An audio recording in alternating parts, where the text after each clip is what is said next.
all realities simultaneously at any and every time. If I tap into the higher frequency, the express lane, the HOV lane, Yeah. right, of where that particular light spectrum is traveling, but the denser that you get, now we're dealing with identity. Now we're dealing with politics. Now we're dealing with history. Now we're dealing with all of the things that are earthbound, right, to deal with our experience here, which is, as you know, it ain't been that long. That's a fact. But it's entertaining and it's engagement. Why? Because of the faculty of stimulus. You know, we're feeling it. We swear it's real. Can't tell us no different. We even bring traumatized feelings from other past lives into this one to re-feel it and say, I got something to solve. I got to deal with my past life issues. That was in your past. You know, you're a light, you know what I'm saying, that has traversed different time zones and dimensions. Again, the earliest light emanation, now we are the latest iteration of that light coalesced in flesh, having this experience. This is just our spacesuit, but that memory is eternal. And when this spacesuit is up, my energy is gonna go on to the next iteration, to the next experience. I'm 19 Keys, and this is high level conversation. Tap in with the God.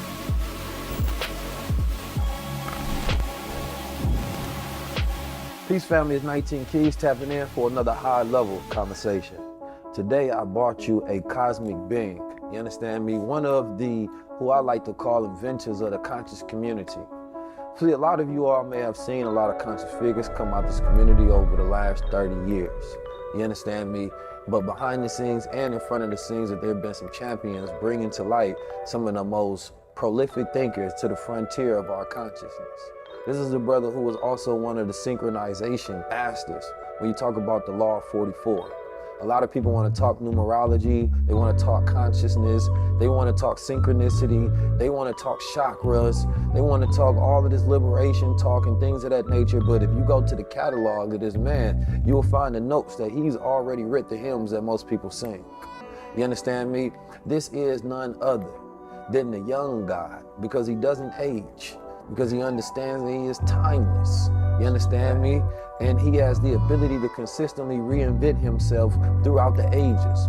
One of the few who has consistently made sure that he commands the forefront regardless of what new frontier happens. Whether it's on YouTube, whether we in the streets, whether you're on the corner, whether it's events, whatever it is, this brother is always there helping, bringing in and administering some of the new spooks and messiahs of the culture.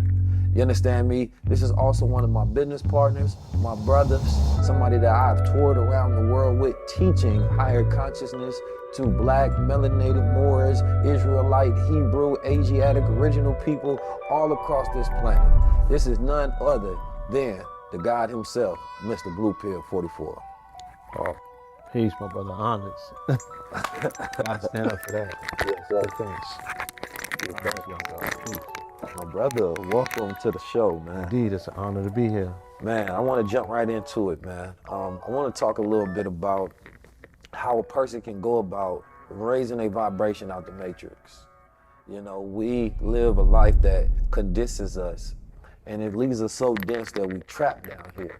You understand me? I think most people would love to vibrate higher, but when they really think about how to get past it, it seems unobtainable to the average person. Right. And when they hear about chakras, they think of it in a magical and a mystical way rather than any practical application. What could you give to a person to begin the remedy of vibrating higher? You posed your question very strategic, which will allow me to illustrate. Yes, right? Sir. So if we think about it like coils, let's think about it as a snake, and the most densest coil of a snake is going to be at its base, right? Where the majority of the tension and everything coalesces at that particular base. That's a swelling of energy, and then it would be read by nature based on the concept or the visuals that we're painting in somebody's head by saying swelling. Hence the fact we have our root chakra, it's our, you know, it's the, what I call the basement, right? Or it's the first floor of a skyscraper, right? You in the building, but you just on the first floor. Right. The building is a skyscraper, you gotta get to the penthouse, right? This episode is brought to you by Gold Water. So when I was making observations about why a lot of people in this plane identify with, let's say, quote unquote, demon time, right?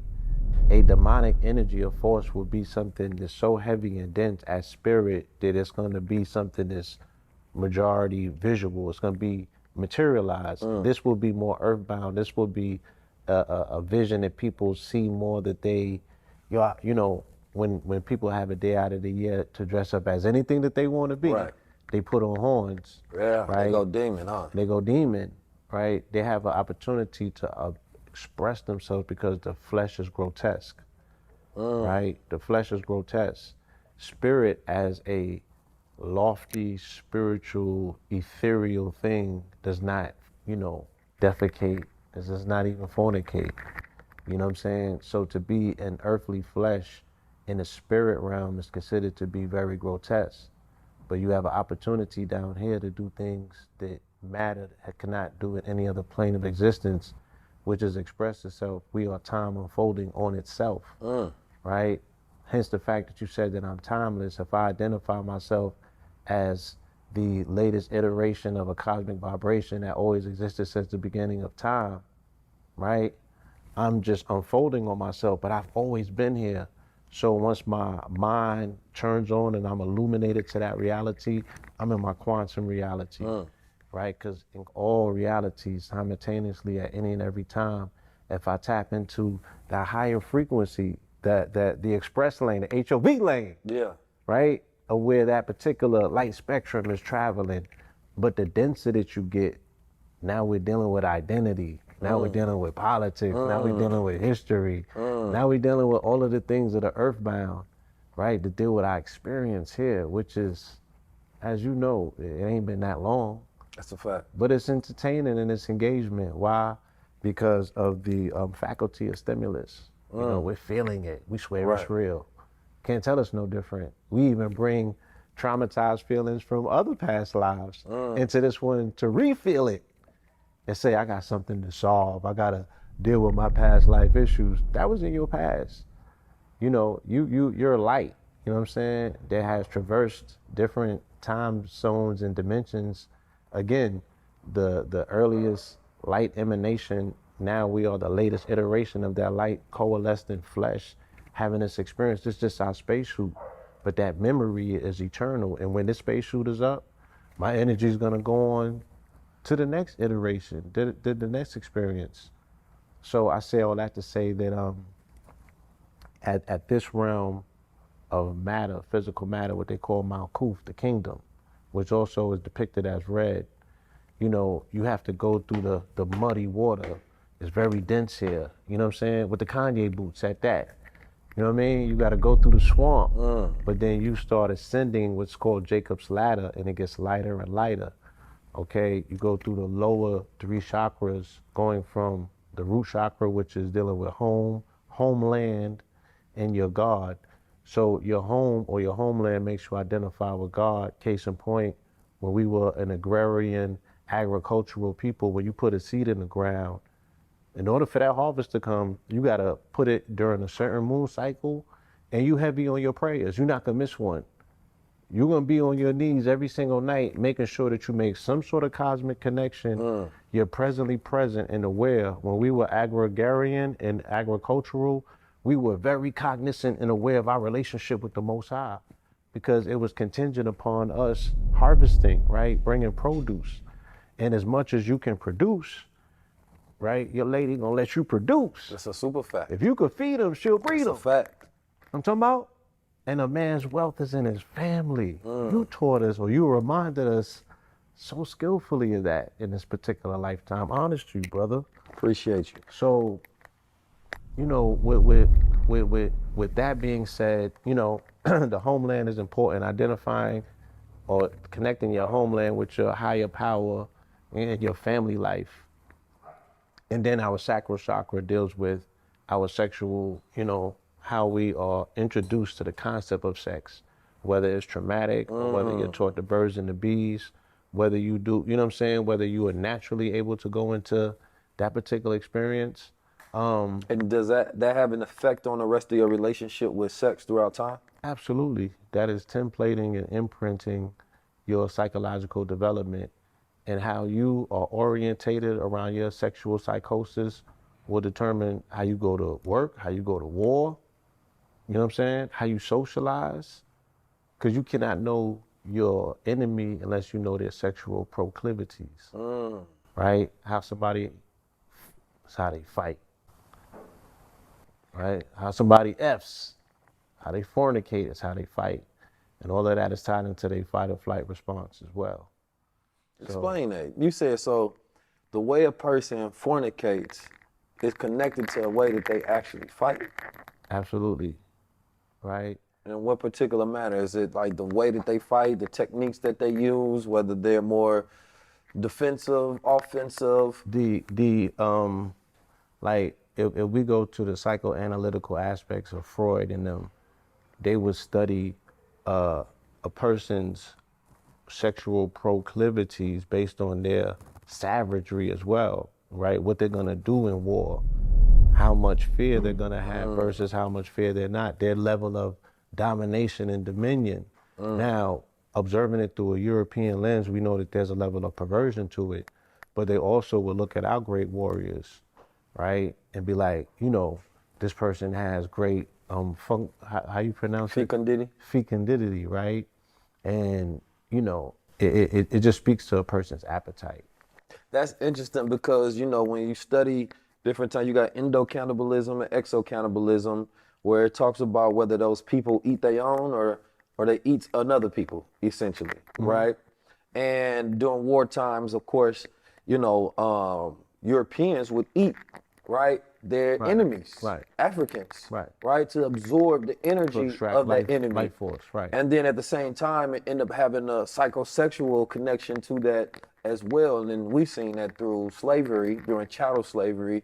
But when you think about dominating an enemy and then trying to absorb that energy to become that same spiritual force of power, that was one thing that they did, and or just dominating, period, making whatever is superior to you now submit to you. You understand me? And you dominate, and therefore you take on that energy or that feeling that you're taking on that energy. Yes. That's why they say that, you know, in wartime, sometimes they drink the bloods of that energy or their enemy because they feel like they're getting that blood, and blood is electricity. You know, it's DNA, it's Blood energy. is life force. So therefore they believe that they actually drinking their energy or their enemy and becoming stronger. You know, energy is such a transferable word that I keep saying this same in place of the other. Right. So you hit on something key, you know what I'm saying, and you spoke on it. Their belief that if they were to eat their enemy, they would absorb their enemy's life force, as well as the weird preferences that they would have. They would do things to carcasses. They would violate. We saw as recently in the 50s, meaning that the children that attended those events are grandparents now. The children that attended those picnics and those burnings are old enough to be judges, right? People mainly that are in these senior citizen homes talking crazy to senior citizen workers were the same children that were in attendance gleefully while their parents carved anatomical parts of charred figures hanging and swinging. Mind you, these are Christians, right? Speaking about the ideals of thou shalt not kill and love thy neighbor, they're showing their children them, right? Celebrating the murder and the burning, right? The desecration of the body afterwards, and then the harnessing of that body, putting it into mason jars, right? And utilizing it ritualistically. That's wild. You feel me? And then there was other aspects of them, you know, utilizing the skin as coating, as shields. So I'm not only gonna dominate you, right? I'm going to become you, especially your quote unquote skin, right? So, and we don't have a record of doing none of these things.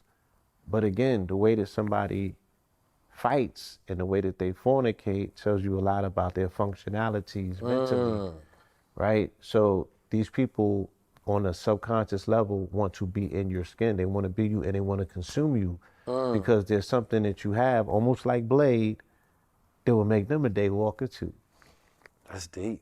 And we actually see that in movies a lot. You understand me? Continuously. You know, the consumption of melanin You understand me? And the fixation on it, right? And we know that within this country, I always say the secret of this country is the black body, because that's what first thing that powered the industry It's the of this battery company. of the yes. It's the first money, it's the first Yes, stock, right. it was the first reason for insurance, So, everything. right. If you was to go and find, right, they say the cornerstone that the builder rejected. We know that Benjamin Banneker has something to do with laying the cornerstone in DC. But if you was to go and find the matrix, the power spark, how they show in Transformers, right? What is the very thing that powers this country? What is the circuit board, right?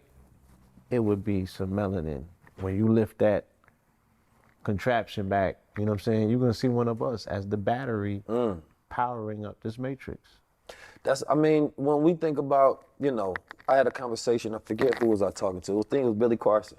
We talked about this on a live, though, how black women were the first computers in this country. Absolutely. You understand me? And Hidden figures. Yeah, hidden figures. About when They NASA. literally called them computers. Human computers, yes. And the computer was modeled, if you will, off the brain of the black woman. But black women haven't specifically got a representation as highly intelligent figures in this country, right? Even though every particular movement, the brain behind that movement were black women.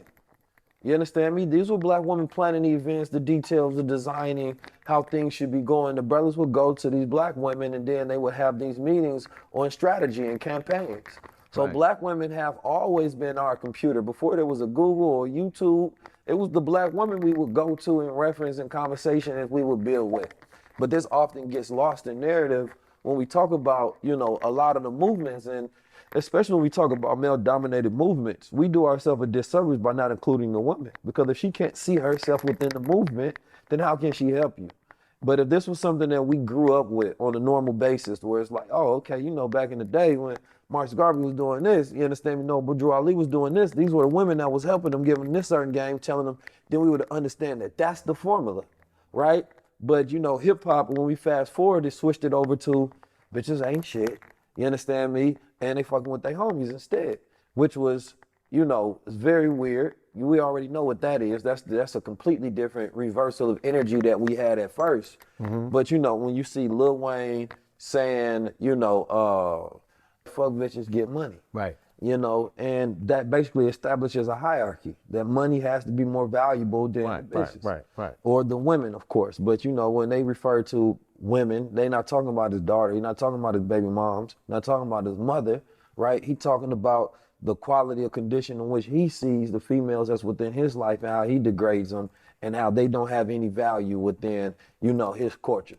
Right, but then that same mentality was taken by everybody who listened to it, right? Right. Blindly copying. There was never a distinction made. And, these questions were asked in the 90s when Snoop and them came out with that anthem. There was an attempt as best the community could. They was like, can you define a hoe or a bitch, please? Like, Right. What's the distinctions here? We talking about this or we talking about all of this? Because when you go over there and they get the lighter they get, the more caring and careful y'all get with y'all language. So is they bitches too? Right. Or it's just something dealing with people that look like your mama Right. or your sister? Right. You feel me? But it was a pimp language.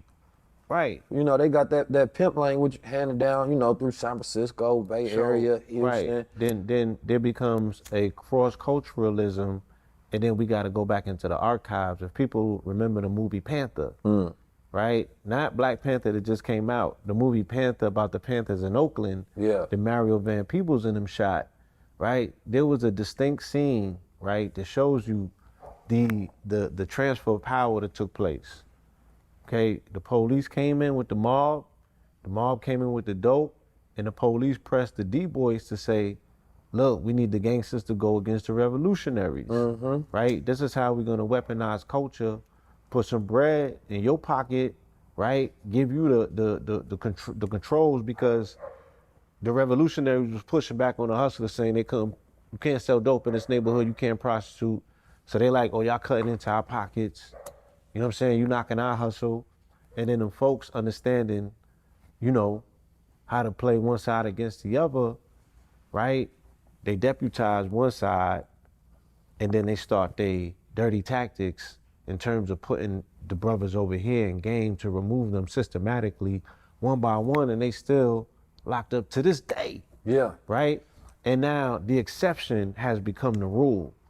So the exception was always, yeah, you're gonna have a small percentage of the population that deals with underworld activity. And they're over here doing that. And for the most part, we got an eye on them, and we're able to somewhat keep the devil in his hole and make sure that degeneracy don't spill out on Broadway to affect A, B, and C, because I got children and mothers and grandparents in this community that need to feel safe at any given time. So there was codes. There was codes, right? But What would codes there don't be a exist gang in the for same way anymore. but to enforce a code? Initially, yeah.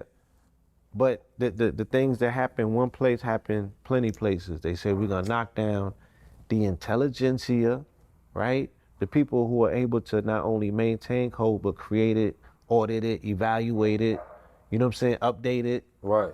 Yeah, we're gonna So- take, We can get a little sage over there. indeed, So I mean, that's a very good conversation right there. The intelligentsia, talking about the brain trust. right, Right. Like, anytime you want to establish a new order, a new rule, right? Anything, you have to have a brain trust. You understand Right. me? Where you bring some of the most brilliant and brightest together, right, to intellectualize the ways moving forward. And I think that that's very important to have an understanding of. You know, today we don't have some of those same methods and codes when we think about movements and we think about liberation. There's Right. no intelligentsia to where we say, yo, okay, we're dealing with some of, shootings in the community. We're dealing with, over-sexuality in the community. We're dealing with, a lack of economic stimulation within the community. Well, where's our brain trust? Let's go to them and have a conversation. You Right. understand me? And see if we can establish some solutions. Right. Right? Sometimes that brain trust gets stagnant and old, where it's the same exact solutions running with no efficiency. right, And then you would say, okay, well, you establish an order to say, make sure we're adding youth in every 5 years so Right. that we keep the ideas fresh and that they're coming from a certain segment. right. But also, how do you test to say that these people are qualified to say that they are one of the intelligent ones, one of our intellectuals? What's the qualification to first say that this person can be a part of the intelligentsia in the beginning? We're looking for effectiveness and efficiency like you speak about, right? How is this person able to utilize their minds? Do they understand systems, right? Can they reverse engineer? What is their aptitude to listen to something and to apply themselves? Oh, this person is a coder. Chances are they can focus on something, you know what I'm saying? Oh, this person has created technological breakthroughs like an Idris. Chances are that, this person's brain is orientated to come up with solutions, right? Because that's all the word hacking means. Hacking is solution.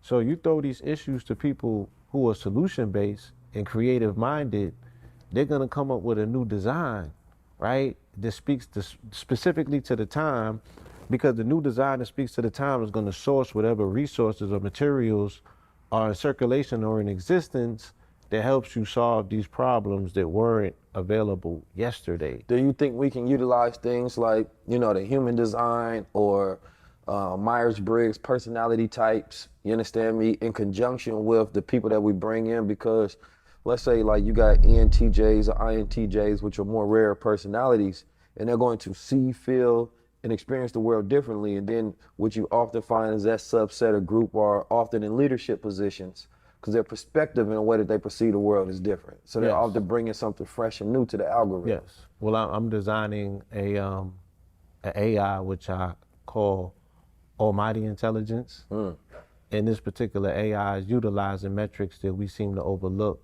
that speak specifically to not machine learning, but human learning, right? How can I utilize a machine to learn a human better?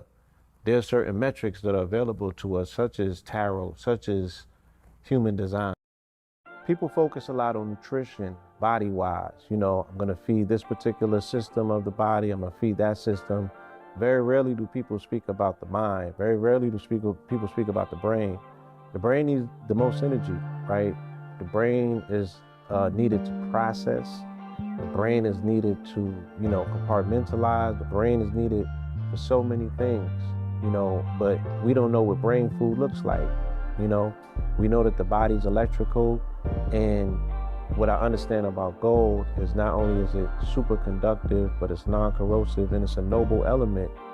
So they say that if I am what I eat, I want to be noble. You know what I'm saying? I want to be of the highest degree, and I also want to focus on mental health. I want to focus on gut health.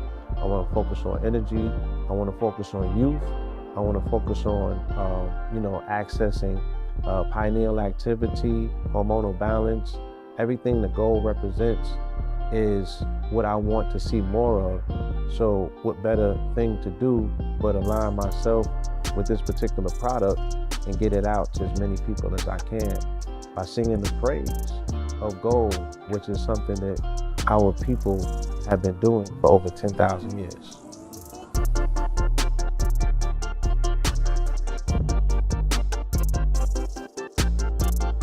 So Right? you said tarot? Yeah, You believe in tarot, like tarot cards?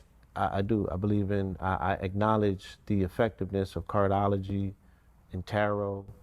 Yes, and different aspects of numerology. Is there a science that you can give us that would establish some sense of understanding for the layman to be like, I see the cards, but how is there any relevancy to tarot card reading, beyond perhaps intuitive intelligence?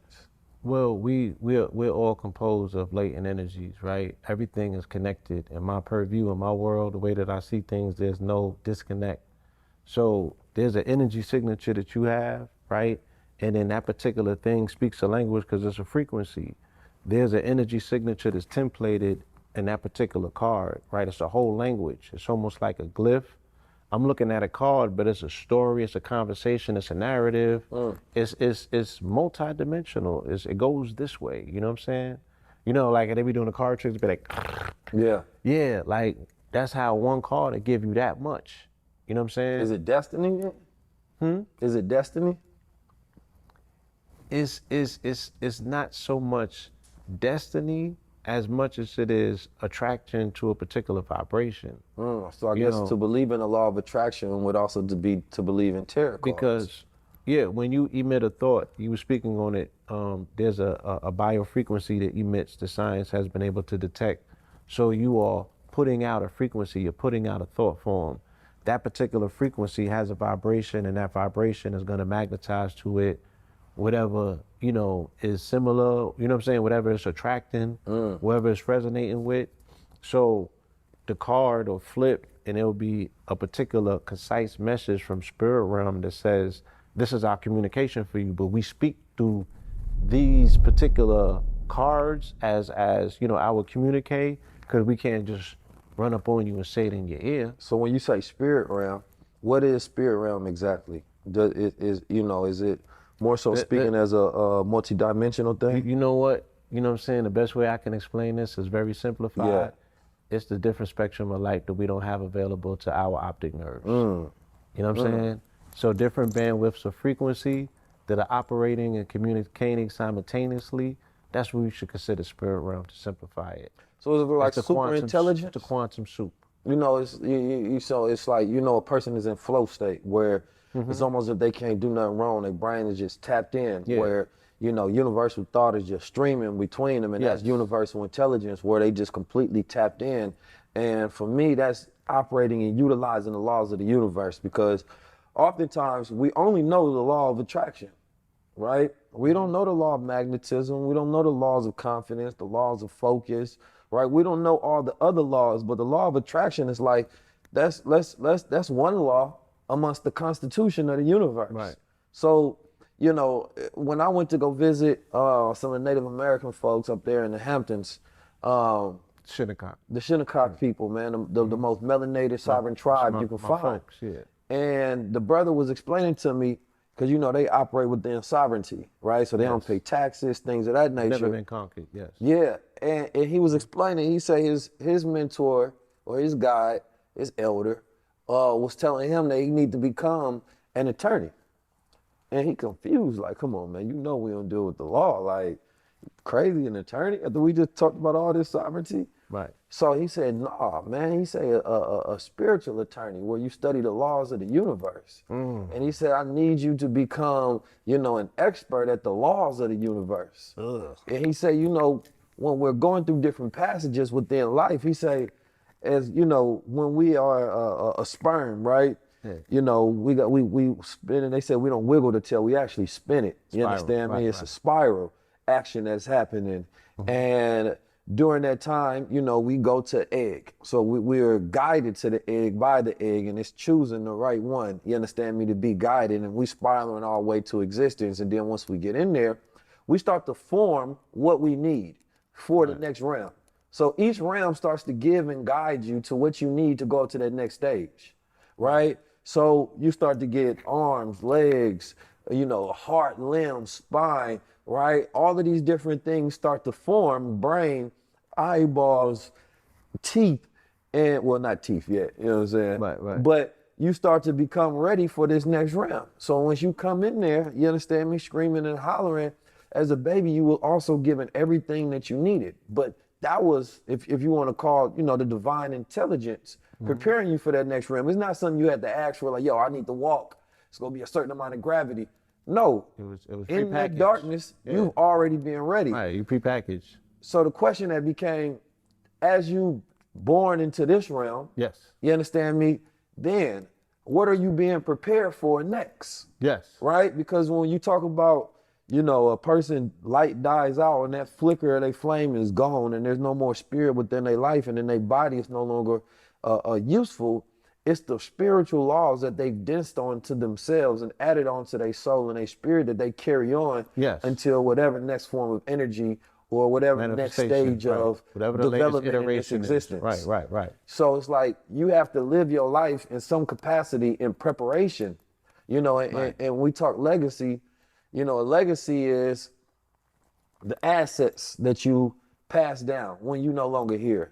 Yes. And I was listening to Magic Johnson, and Magic Johnson was giving the greatest capitalist spiel ever in existence. How he was selling Kool-Aid and chicken to black people back in the day at the Starbucks, and how he flipped it and sold it. KYC. Right. Know your customer. Know your customer. Yeah. You understand me?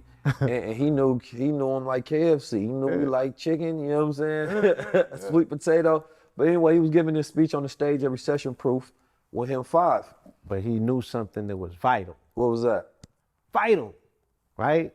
We want to eat our dinner at the movies. And we want to eat our dinner at the movies. That was key. That's a fact. And that little small thing was key. That little tweet. He said he started the movie everything. theater, Yes. but he changed up the concept because he understood black people the most. He KYC. You understand me? Customer. Yeah. But I was thinking, through a man's life, we both understand this concept that we go through many lives. Absolutely. Right? We don't just live one life, we live many lives. And, there was a life where I was living in the streets. It's a life you live in as you go through different developments. You have births, you understand me, and deaths throughout life. Throughout life, yes. And so in the first iteration of his life, if I'm gonna simplify it, let's say that Magic Johnson was known for his physicality, right? Yes. On that floor in NBA, like the hardwood master. Yeah. Then the second life of legacy being known by his mindset, particularly within business. Mental so prowess. now, yes. And then the third life of a man, I would imagine, should be spirit. You understand me? What you leave vibrationally and how you make people feel. You understand me? Because if you have just the first two without the spiritual legacy, right, you will leave here, but nobody will care, right? You may get some of the close people that you made them feel a little something, but everybody else, they only knew you through, right, the physical and the mental, which has nothing to do with the heart, right? And now I'm thinking about building legacies from the mental, physical, and the spiritual realm. And if you can find a way to make sure that all of that is enclosed in, you'd be like Nipsey Hussle during his passing, where the whole world felt the spiritual energy release. Right. And they felt that vibration because at one point in time through his life and observing him, he made them feel something. Yes. Right? And so I want you to, if you can, because, not if you can, I know you can. Yes. Because that's the guy Blue 44, number one. Talk about the life and death experiences you go through while living. Absolutely. This particular journey, as I said, coming here, we are ascending this particular ladder going from dense matter all the way back into our Godhead, right? And it's a hero's journey, right? What is our Godhead for those who are listening? Our Godhead would be that level of enlightenment where you tap into the aspects of yourself which are non-physical, right? Non-corporal, which is your mind, which they say that all is mind and man is all and all is mind. So the aspect of us that is divine is not necessarily the flesh. Remember, the flesh is grotesque. You know what I'm saying? This is not a perfect, contraption because it ages. It does particular things that are not consistent with being eternal and immortal. But this mind of ours, this ability to plug into this neural network that is of this is how you scale your ladder and go to the highest of heights. You could go all the way up. You not to cut your wisdom, but you said something about our spacesuits, which is like if you got a spacesuit and you literally go into what we know as outer space, right? And it runs out of oxygen, then guess what? The passenger inside that spacesuit, and their time is up as well, right? And we don't think about that in terms of the body, that, in order to come down here, we live in an oxygenated, environment with hydrogen and oxygen and all of these different things. We got radiation from the sun. So your spacesuit has to be made in a particular way, right? So you got that little sperm, and it's like, before you get there, though, little sperm, you need a spacesuit in order to survive in the atmosphere, right, of this plane of existence that you're going through. You understand me? But we just think of, and we are our full body because, we grow from a single source and it grows out, but the physical aspects of us are not who we are. We are the spiritual aspects utilizing a physical and corporate in order to move through this reality. So the level of attainment that we are looking to get to this Godhead is realizing that we are a spark of light. So you got to go in to get out. So how do we get out of dense matter? How do we get out of the prison? How do we get out of the matrix? The blue pill is going to ironically tell you how to get out of the matrix. You have to go within to get without, right? So your escape is going within, right? Getting back to that part of yourself, a toroid field. Shout out to the Tauruses. Yeah, shout out to the Tauruses. Right?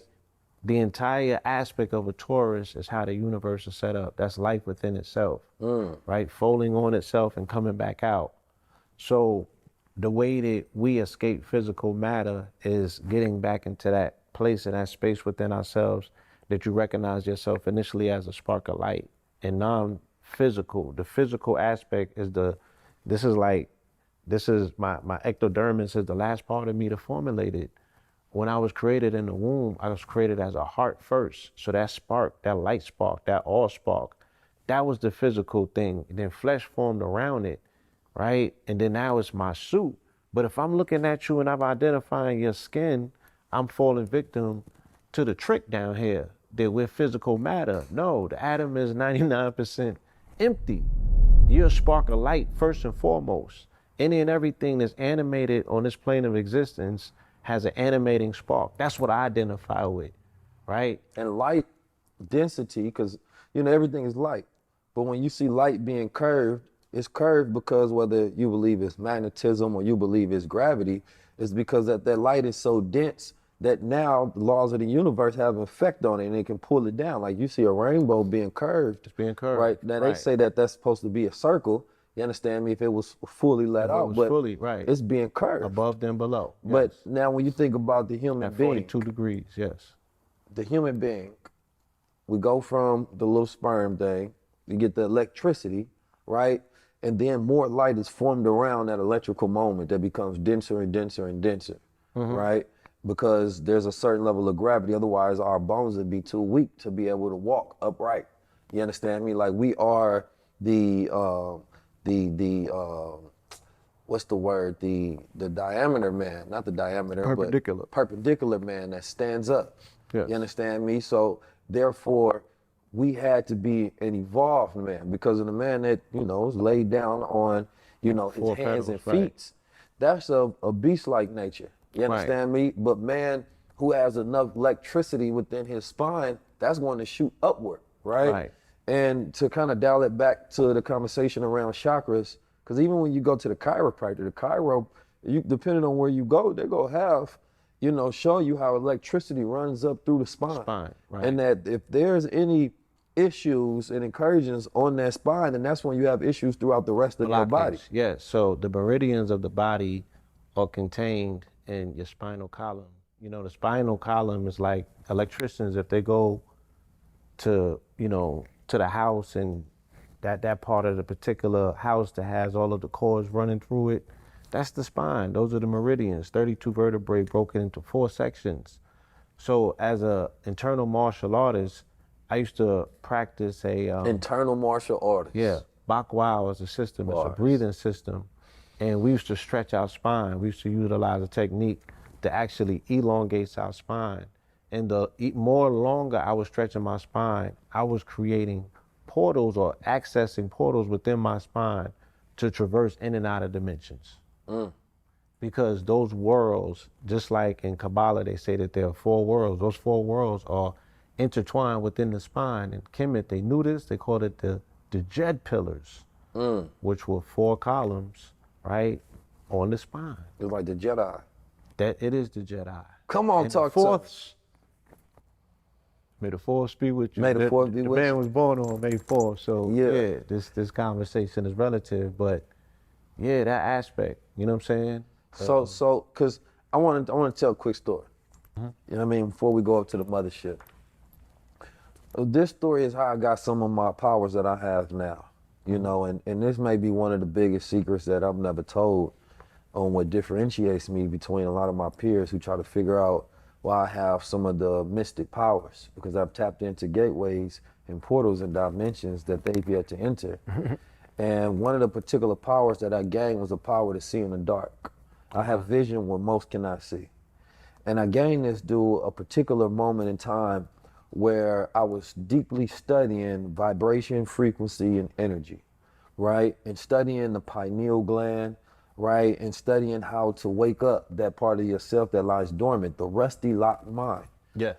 And as I was studying this information, I was studying it every day and every day and every day and every day. Even when I'm doing something else, this is what I'm thinking about. I'm always thinking of ways to, I'm studying physics, metaphysics, quantum physics, you know, I'm studying science, psychology, sociology, every mathematics, ontological mathematics, all of these different fields. And what it does is it vibrates you higher. So it goes from that sacral and it starts to vibrate you, and you always thinking in the crown chakra at all times. And this was when my pineal gland was... Your bell is ringing. The bell was ringing.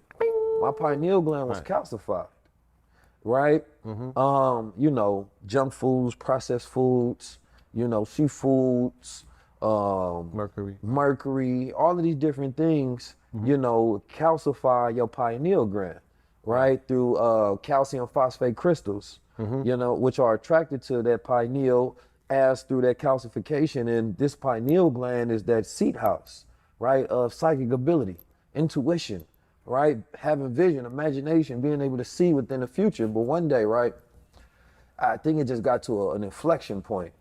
You know, I'm doing my chants, my meditations, you understand me? Like I'm locked in, I've completely like channeled into a completely different being at this point, because I was working to unlock secret codes.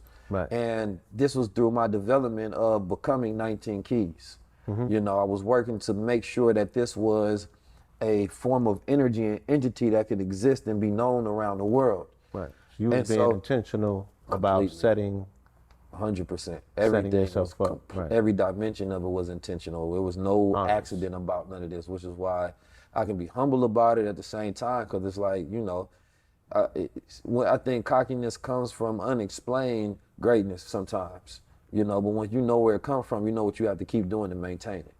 Right. But anyway, I'm doing my studies, and I got to this one part. I was studying some stuff through Mother Tanetta, and it was a story upon how these beings were traveling through time, right? And they were traveling through time to different parts of the planet at different points in time. They didn't travel through a ship, but they was traveling, what I believe, through like a psychic sphere, They or call Zep-Tepi.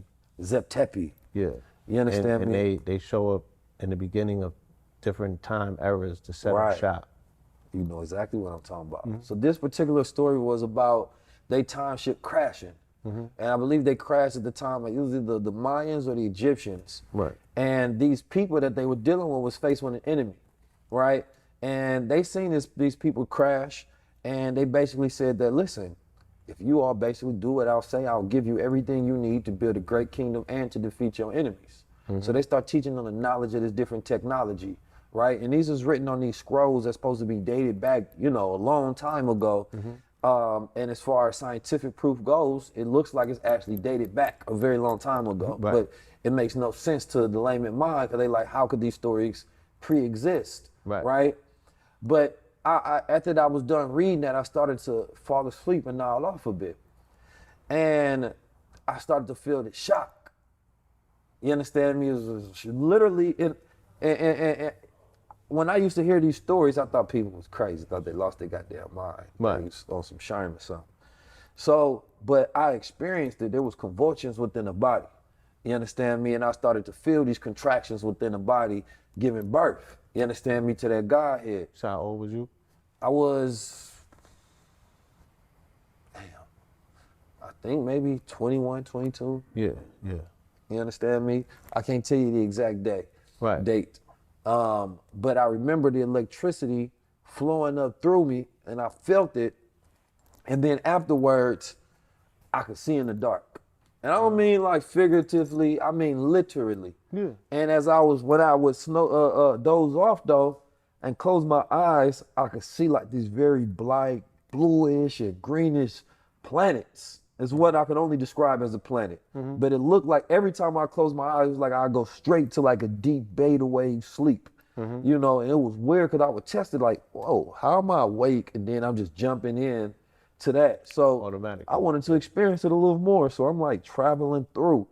And what happened is that it became hard to sleep, because, when you sleep, you no longer getting that electrical activity to the brain in the form of light. You understand me? Allowing you to go to sleep and relax, as you're not getting that radiation.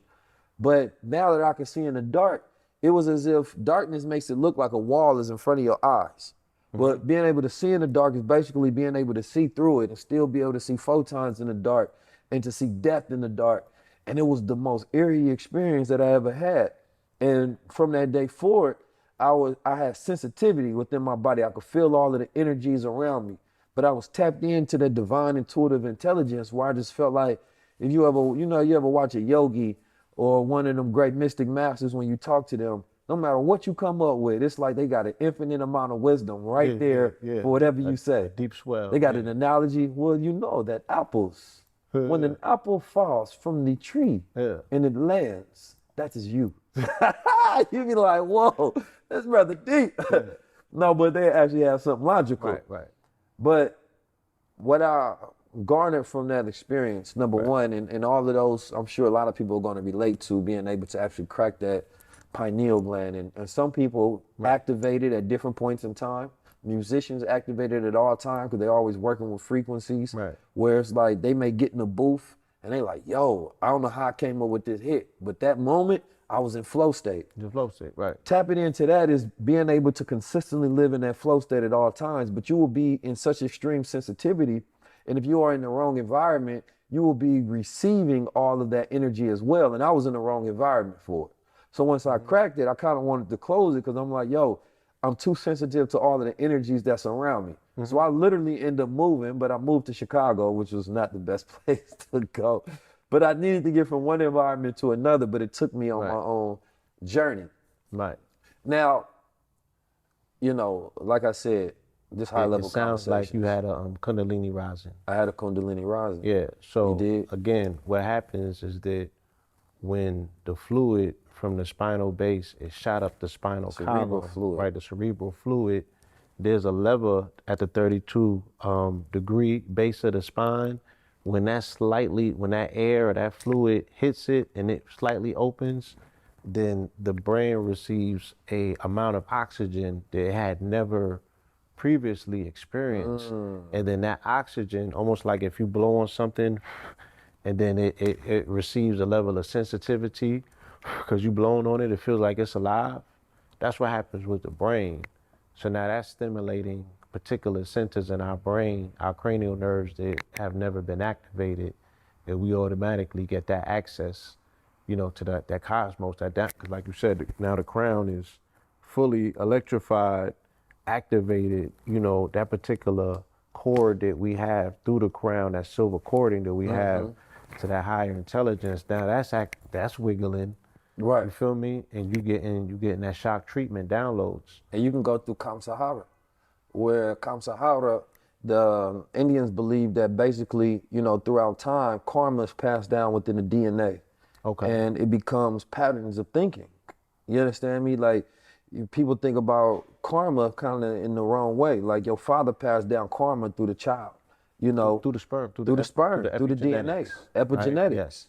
So that in order to defeat that karma, you have to have a charge of electrical shock that allows you to erase those patterns of thinking that will have you behaving in a manner to where those same things start to relive in your child, right? So the son, the father sees his sins relive through the son. Right. So you have to go through that channeling, specifically depending on who your parents are or what's within your DNA, in order to be able to re-cleanse yourself, reactivate yourself, and become your own person. Right. You are responsible for self-correcting your DNA line. Yeah. What they call these days breaking generational curses. Right. But we only think of it in the terms of wealth. We don't think of it in the terms of the inner self. We don't think about it in the spiritual sense or a genetic dysfunctional sense, right? How do you self-correct your genes? Because what you are attempting to do is prepare yourself for the perpetual continuity, right? You want to exist as long as you possibly can, because the evidence that you have been here since the beginning of the time and you made it where others didn't is you. You're right. You are the physical evidence and manifestation of a job well done, even if it was ugly and bumpy, right? You still here, and you have an opportunity where trillions, I guess, others don't, because there was so many people who have transitioned before us. Yeah. And many people's bloodlines have not had the opportunity. We were chosen. Right, so we're chosen, we're here. How do we extend it? You know, how do we at least guarantee it to say another 100 years, if let alone 1,000? That's an interesting concept, because most people think about winning a race when, and the reality is you were a chosen one.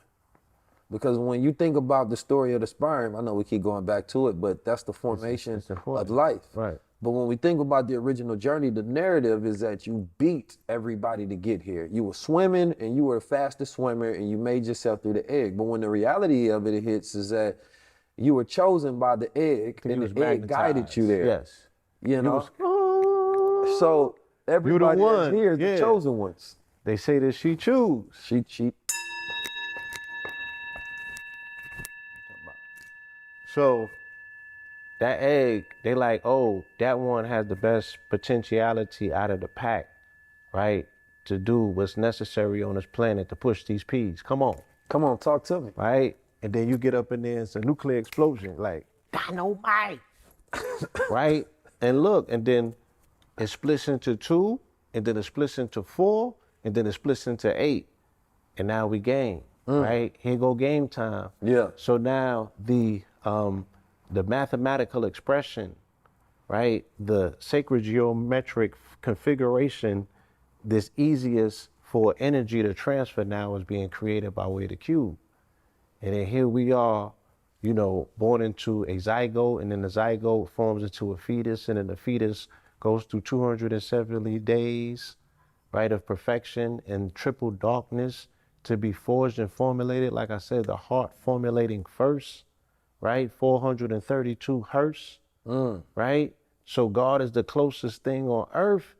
Look, we born, you know, all of this is taking place inside of a woman, right? Who has this particular workshop where she's able to craft a temple without the sound of hammer and nails, like they said in the Bible, right?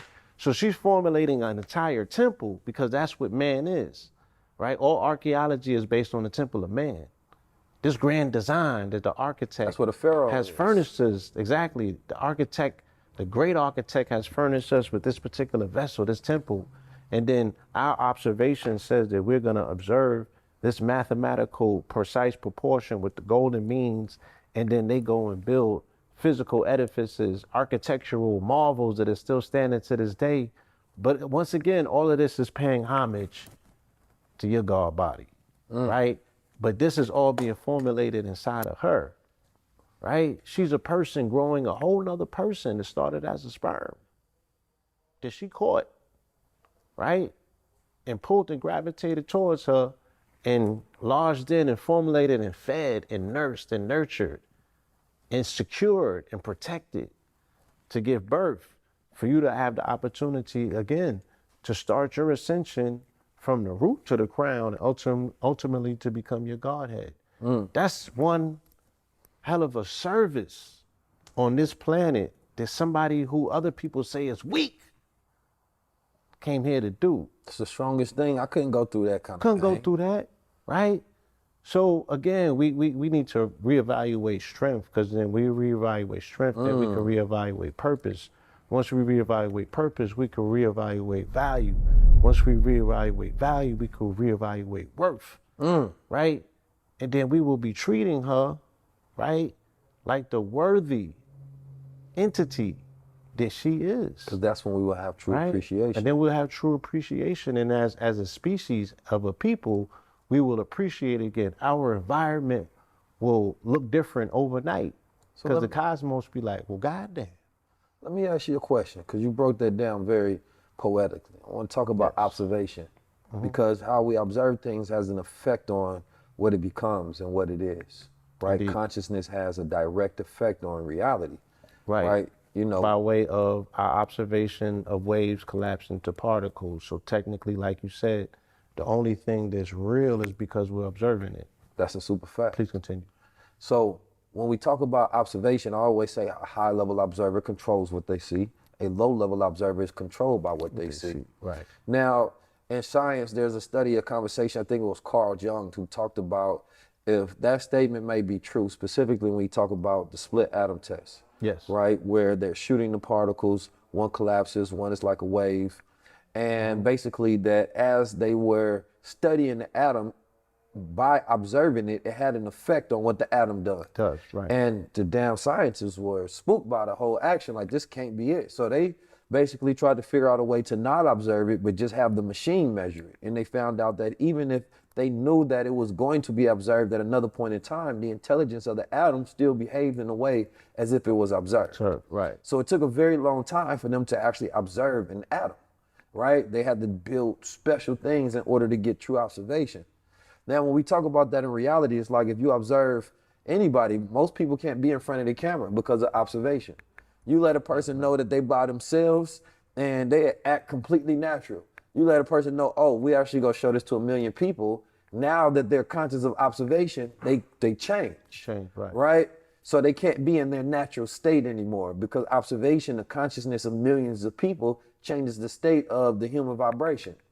So when I think about that, there are some of us who absorb, right, the consciousness, the energy of attention, and we know how to convert it and utilize it for something. And then there's other people who shy away from it because it may be too much energy. It's too much for them to handle and take. Right. But it also brings me to the point that when we talk about low-level observers, if I'm a low-level observer, right, then that means that I am only seeing from a spectrum of consciousness and a certain amount of energy that goes into what I see. So that, you know, you are the law of 44 God. You talk about 444 and we talk about synchronicity. And synchronicity is finding the meaning in the otherwise meaningless, right? That some people see 444, 555, and 666, and 777, 888, right? They may see it once a year, once a month, and then all of a sudden, oh, snap. Yo, I've been seeing these numbers today. Something lining up for me. My angles are happening. I'm in a different dimension.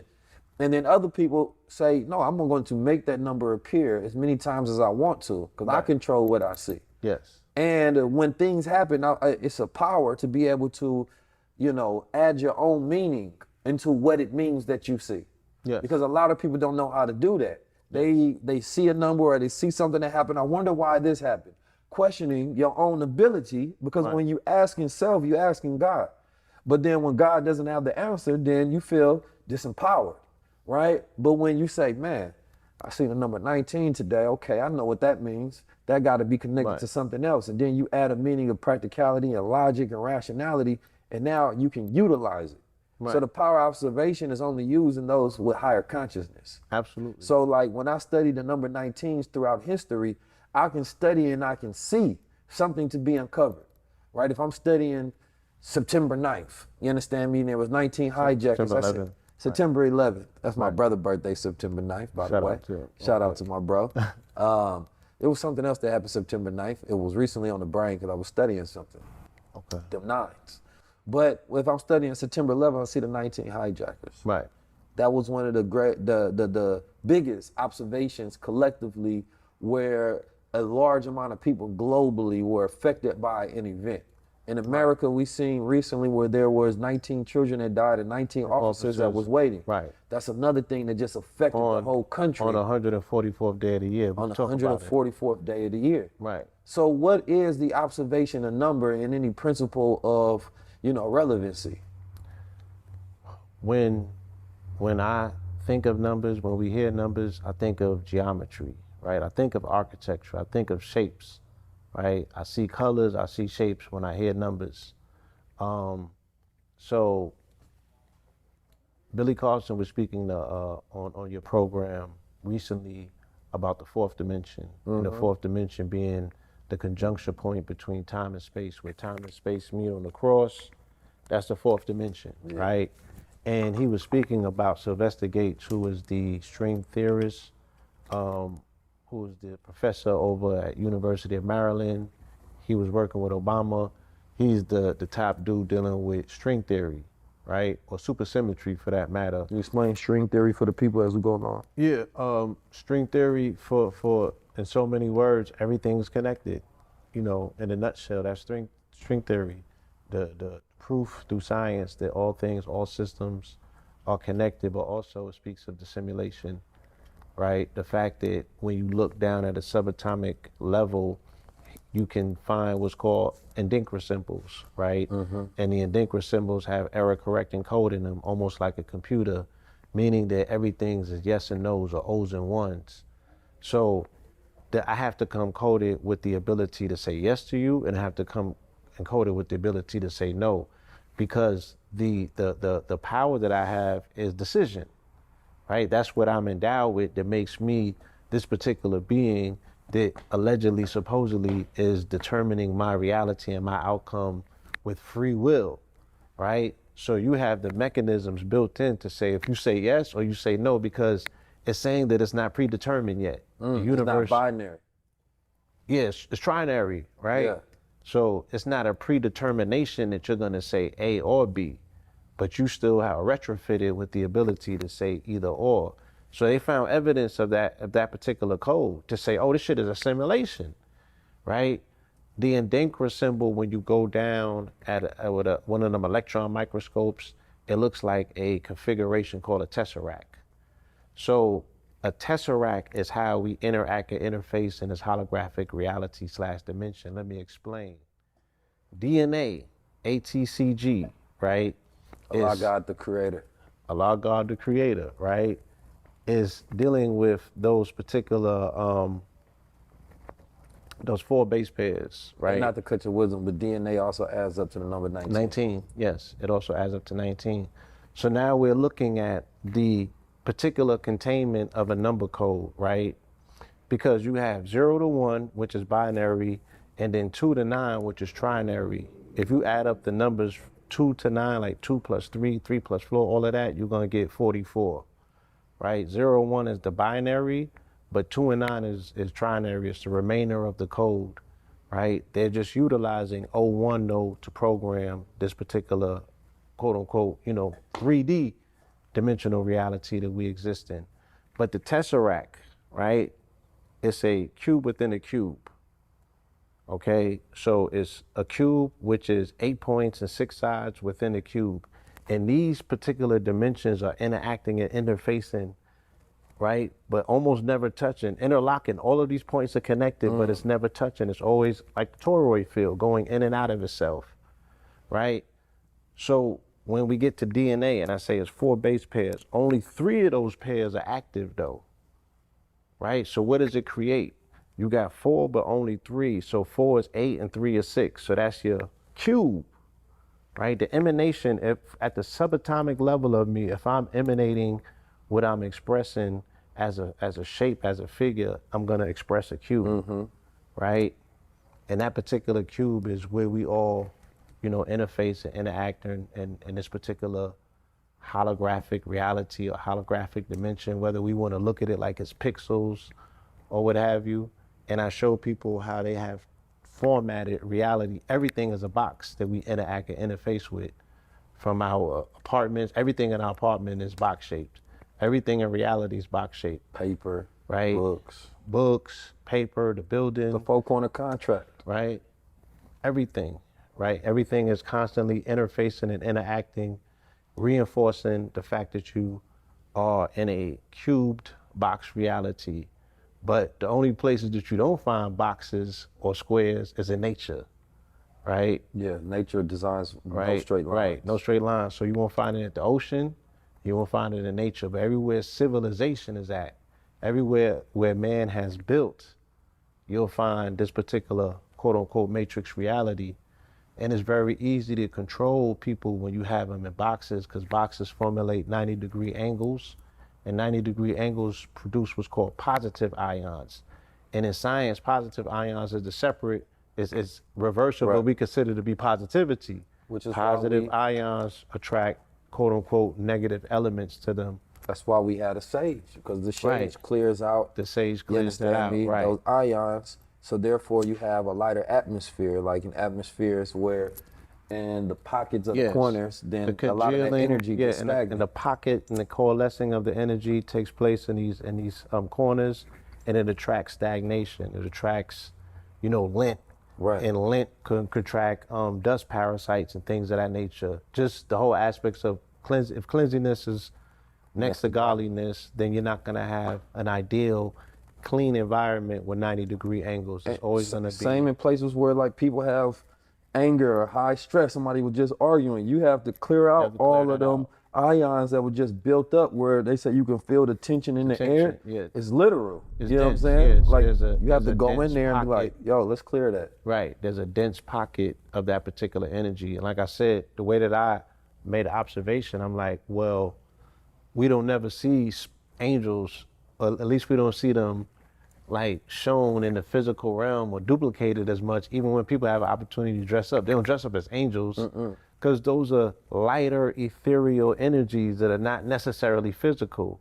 I think that the physical plane is the domain where we do run more so into the demon time aspect of things. Is that why the devil or hell is seen as a lower plane? Absolutely, because it's a lower coalescing of the energy. It's more dense, right? So the story of the lower plane of hell, with the devil being below and then God or heaven being above, you understand me? Yeah. Can be seen as energetic different forms of energetic signatures. Right. Rising above or being below, caught up into lower frequency or high vibration. Right. But people may look for heaven in the clouds.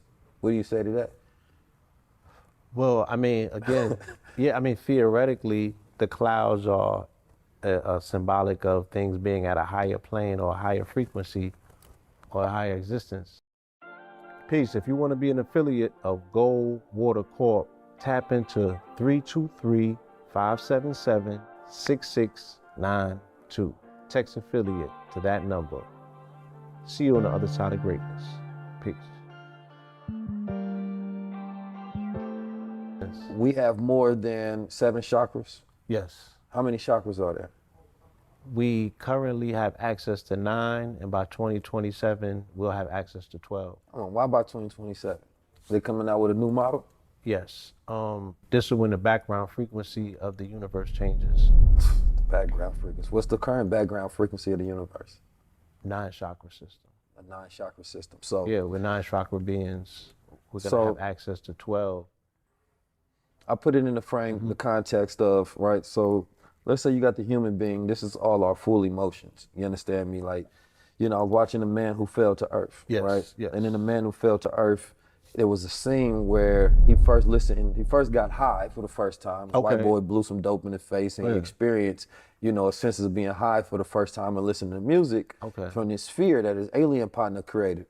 And during that time, he felt the flutter of emotions for the first time. Yes. And he was like, what the hell is this? Why would y'all even want to feel this? Like, this only gonna disrupt me getting into, you understand me, to the business, getting straight to business and getting to my logic.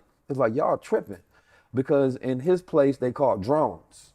You understand me? Where they just take, you know, their mission and their purpose, and that's it. That's it. You understand me? Drones, Control and command. They work for the hive. Right. And so he was experiencing the emotions, and he like, this don't make any sense on why human beings would want to experience this. You feel what other people feeling. Why would you want to go through what other people are going through? Like, he just wanted to be straight thinking about his mission.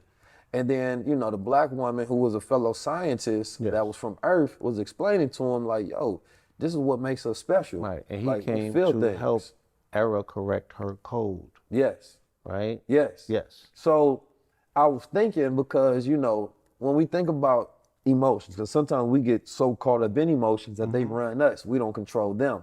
Absolutely. And emotions are a fluctuation of vibration. You understand me? Like, we going through the full spectrum of hot and cold energy. We're feeling the full vibration and the frequency, and sometimes we don't have control. And some of us are only in the anger, the load, the stress, the anxiety. And some of us don't rise above to where we're here at logic and reason. Right. Like, the higher you go up. Because once again, as a community, we don't talk about breathing either. Right. Right. So imagine this though. Above you, that you seeing your conscious self from above, and you're operating yourself from that space. The same way if you play a game and the viewpoint is like a person controlling the character from above. POV. Or you're looking at it directly, you understand me? Your point of view is directly as first person. First person. You understand me? Or third person. But when you're looking from above, you can see the things on the side of you, can see things above you. You're not caught up in the emotion of the character. You're controlling your character. You're controlling yourself, your avatar. You understand me? Your suit. And I think about that with being in life. You understand me? Like, when you in your emotions, how much condensed you feel trapped within yourself. Like, damn, I can't do nothing. Like, You understand me? You angry. You trying to get out. You throwing punches because you are being controlled by your own simulation at this point. So being able to live from that crown chakra, which is the seat house of intuition and reason and logic, right? And rationality and mathematical intelligence, that's controlling yourself from here. And then the higher you can live above here, it's like now you have that ultimate level of power and enlightenment. And so what they went further on though within the show, they showed how what he was missing, and he didn't realize he was missing. They said that, you know, and it's funny because this show really goes to the story of the Anunnaki and the planets passing. Because they said that basically the story was that at one point in time, you know, this is definitely a spoiler alert for people who ain't seen it, that the planets, they kind of kissed, that they planet and the alien planets at one point in time, their energy signatures had merged. And what happened was there was a certain percentage of people on the alien planet that felt what it was like to be human, and there was a certain amount of people on the human planet felt what it's like to be alien. And those became the superior beings on that planet. So the aliens were not just operating from a point of logic, now they got creativity and imagination. Because there was a part where the brother was like, wait a minute, how, because he only know how to get orders and move off orders. But the sister was able to create something completely from her imagination. And he was astonished, like, you created that from your imagination? And then that's when he realized the thing that I was missing was the human. And he was basically telling him, crack open that third eye, man, let that in. And once he did that, he was able to solve the problem that he had an issue with. But they were saying that, you know, what can happen though, because if we look at some of the smartest people within culture, they don't often have like a human personality. They like droid of emotions and spirit. They're very mechanic. Very mechanic. But imagine if that same person could also be charismatic, you know, creative and move. Wouldn't that be the full envelopment of a human being at its highest power? That a person is completely intelligent in one area and also in the other area. That would be what's considered to be superconscious, right? The merging, the masterful merging or the hemi-syncing of the right and the left hemisphere, which is the masculine and the feminine, you know what I'm saying? So or let's the get right into and the the left brain. Yeah. So the right and the left brain, masculine and feminine, logic and reason, right? And intuitive creativeness. The feminine brain, the ability to be intuitive, but also, you know, dealing with logic, dealing with reason, you know what I'm saying? Dealing with reading. Oh, I got primary sources. I don't got a primary source. I'm downloading, right? So you see a lot of the quote unquote teachers, you know, coming in the community now, they're telling people about 2 trillion year cosmic history, and they like, who did you study under? Right. They like, bro, I got this through astral traveling. Like, Right. I got a straight download. There's no primary sources. You feel me? But can we say yay or nay? I mean, the anthologies are thorough. You like, either these dudes should sign up for Pixar, Right. you know what I'm saying, and go write movies for Lucas, or they might be on But the something. imagination is a valid place for you to get Right. concrete evidence.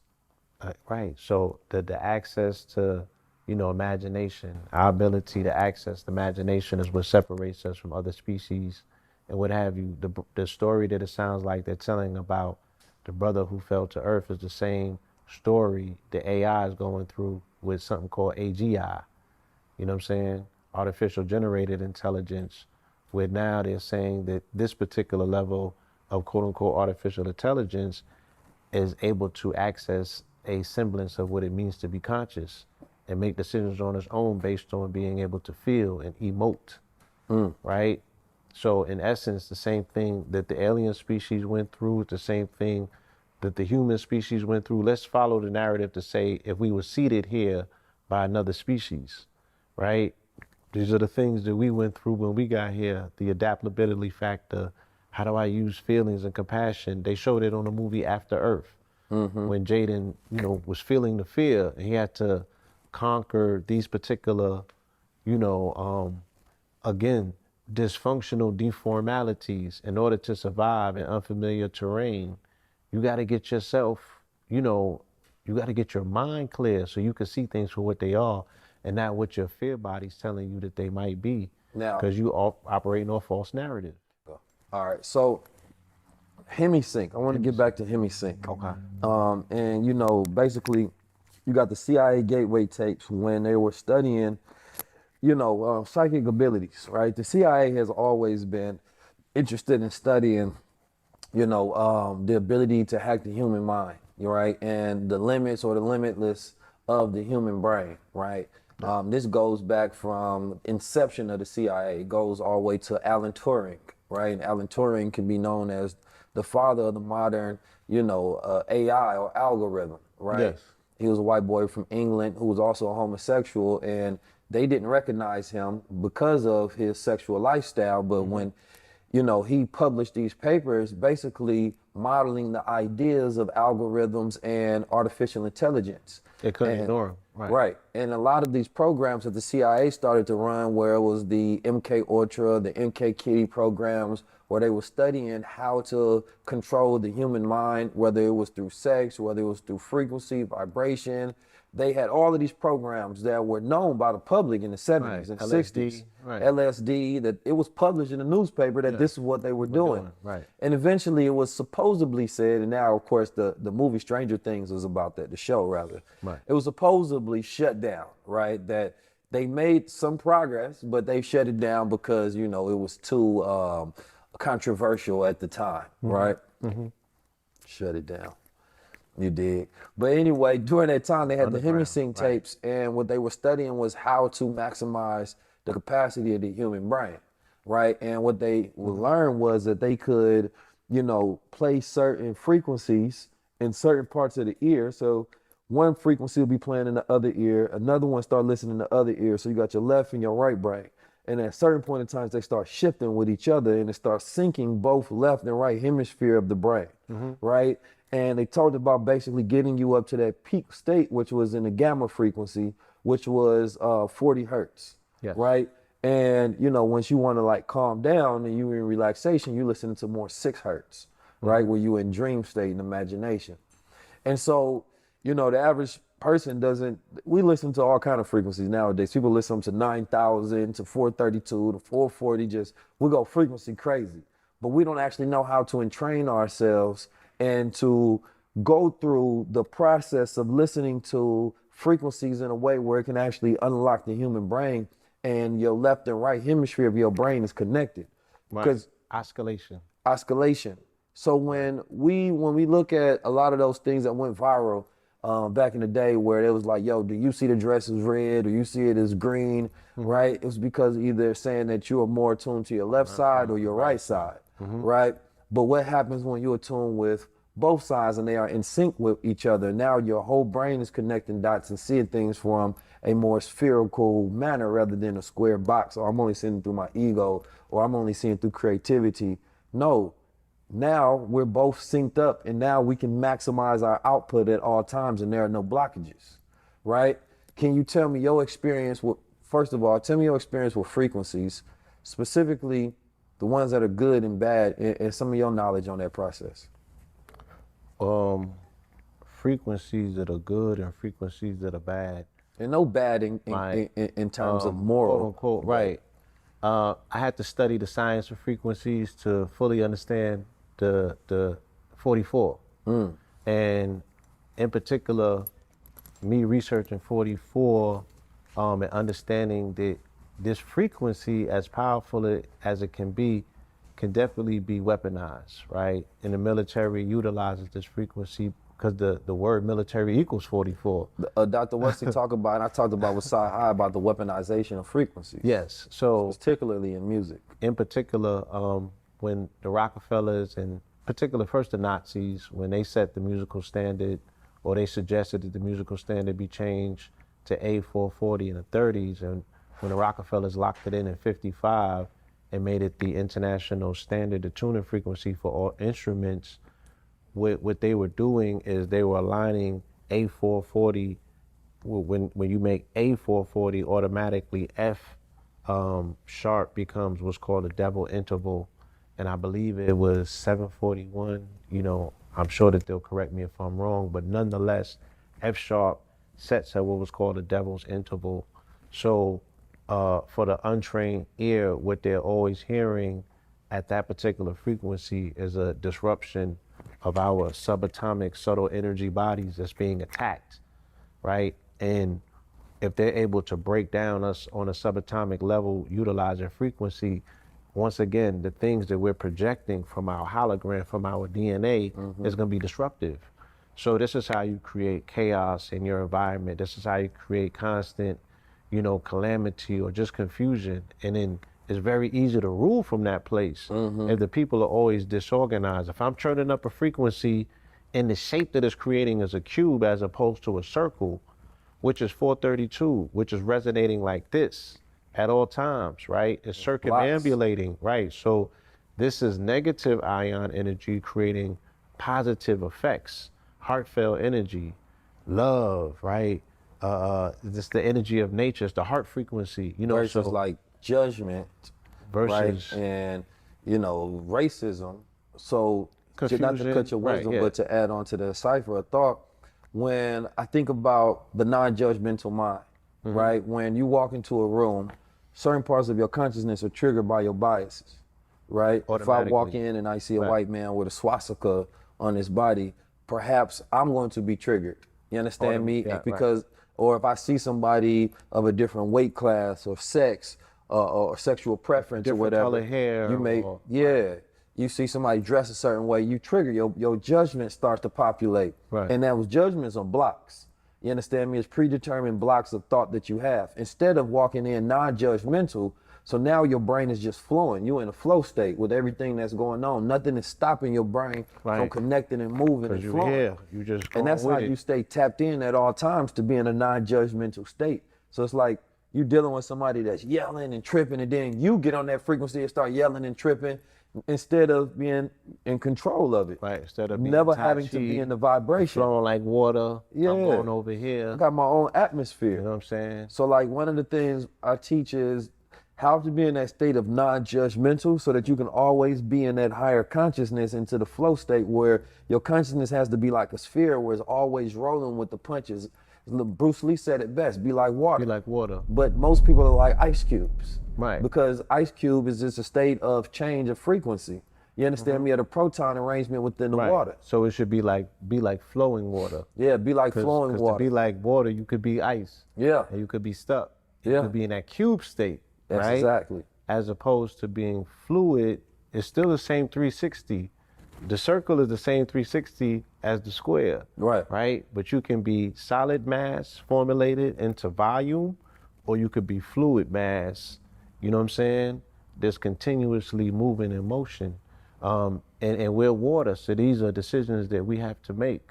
Right. Right? Because so if we think about ourselves as water and we move through the dynamics of water, understanding the stages of water, then we'll understand ourselves even better as well. Right. The more I started researching water, I learned myself better. The more I started researching That's a fact. crystals and minerals, the more I learned myself Well, better. let's go to crystals. This episode is brought to you by Gold Water. Yeah. Because I wanted to talk about crystalline states specifically. You know, I have a way of observing the world where I find, synchronistic things and I apply meaning, right? And, in the Quran, there's a statement, over it are 19.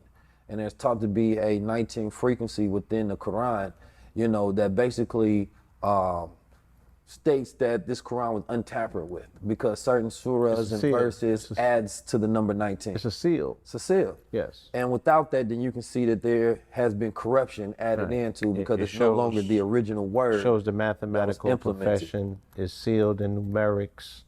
You know what I'm saying? It's a precise mathematical formula. Right. Whereas we can go to the Helios Biblos and we can see that there was and they tell you they changed it. Tampering, yeah. We changed it for this version and that version and that version, his version. So even frequencies, because words add up to frequency. Let's take Hebrew, for instance, as an alphanumeric system, meaning the letters equal numbers, right? Yeah, in Hebrew, the number 19 gonna hit you down to 1. Right, so the letters equal numbers. A letter is a energy. A word, though, is synergy. So two letters put together now formulate a word. So these two letters or energy signatures are now bridged and they formulate a new entire energy spectrum. So now that's a synergistic relationship between these two frequencies, right?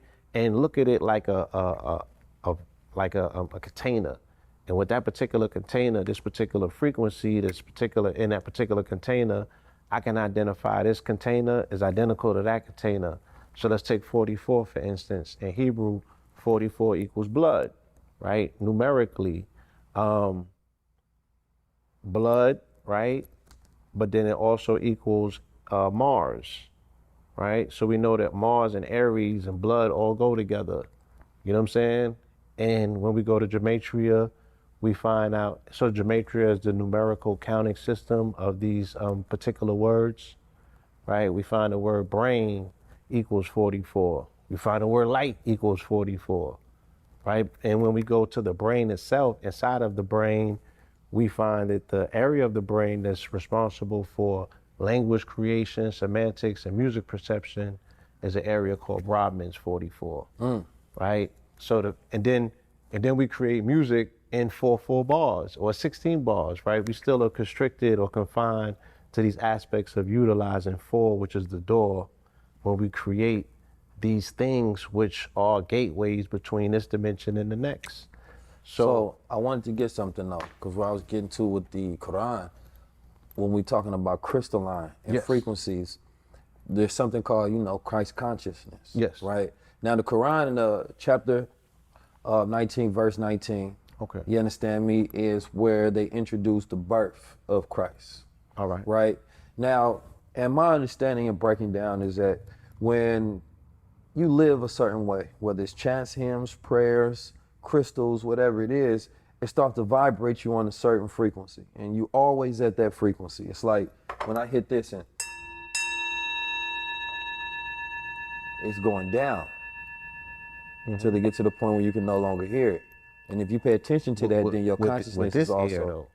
Yeah, with that ear. But let's say that the top of the ting, let's say that you always in that structure. Right. You understand me? And let's say that high vibration is Christ consciousness. Yes. Right? Where there's rules and orders constructed to stay in that consciousness at all times. Hold that frequency. Otherwise, things will bring you down.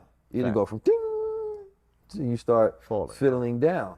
So one of those things was, of course, people do meditation, right? To try to maintain, and meditation is a form of being able to hemisync the brain from left and right hemisphere as well. People do prayers. Muslims pray 5 times a day Yes. to stay consistently synced in and tapped into reset, that right. higher consciousness. And then it goes into your deeds, right? And how you're consistently moving and doing good, and you're Right. always vibrating high. Right. Random And acts of kindness, keeping that heart chakra open. Right. you get to that point where you at the Messiah frequency. You understand me? And once you are interlocked into that frequency, then you at that Christ consciousness to where you're always pouring from that higher level. Everything you do, every deed, the way you make people feel when they interact with your energy, your light, you tapped into that Christ energy.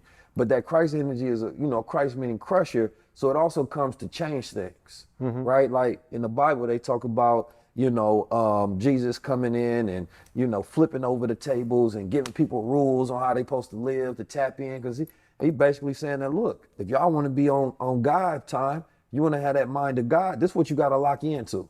You understand me? And the people like, shit, we trying to gamble and fornicate and, you know what I'm saying? Right, We trying right. to do our sinning and granted. And you trying to put us on God time. But he's like, listen, man, y'all ain't got no choice. I'm on God time. Y'all got to be on God time. Right. Because Get- he get on came my to level. crush. Right. So once you get to a certain extent, and people may call it self-righteousness. Right. Right? When you see somebody particularly living a certain way of life, and then they want other people to join on and live that life as well, they are now judged by people who's not on that frequency.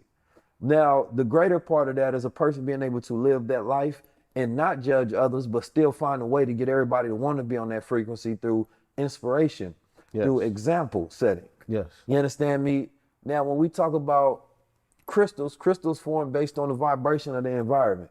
You understand me? Why some crystals are going to come out perfectly formed and other ones weren't, based on, the shape and the frequency allowing them to grow outward. Pressure. Right. The pressure. Now, you have on a magnitude of crystals. You understand me? And I know that you have something called Christ Consciousness 44. You understand me? A lecture that you give and that you break down. Yes. I want you to, 2 things for me. If you can explain to people how they can tap in to that state of Christ consciousness.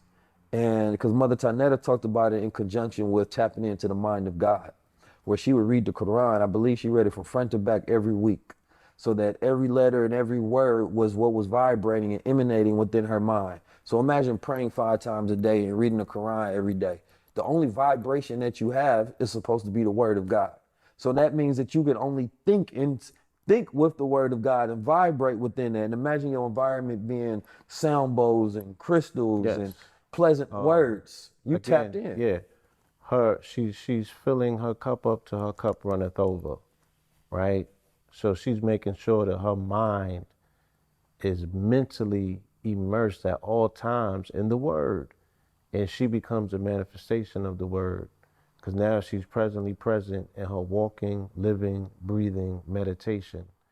She's lucid living on principle, right?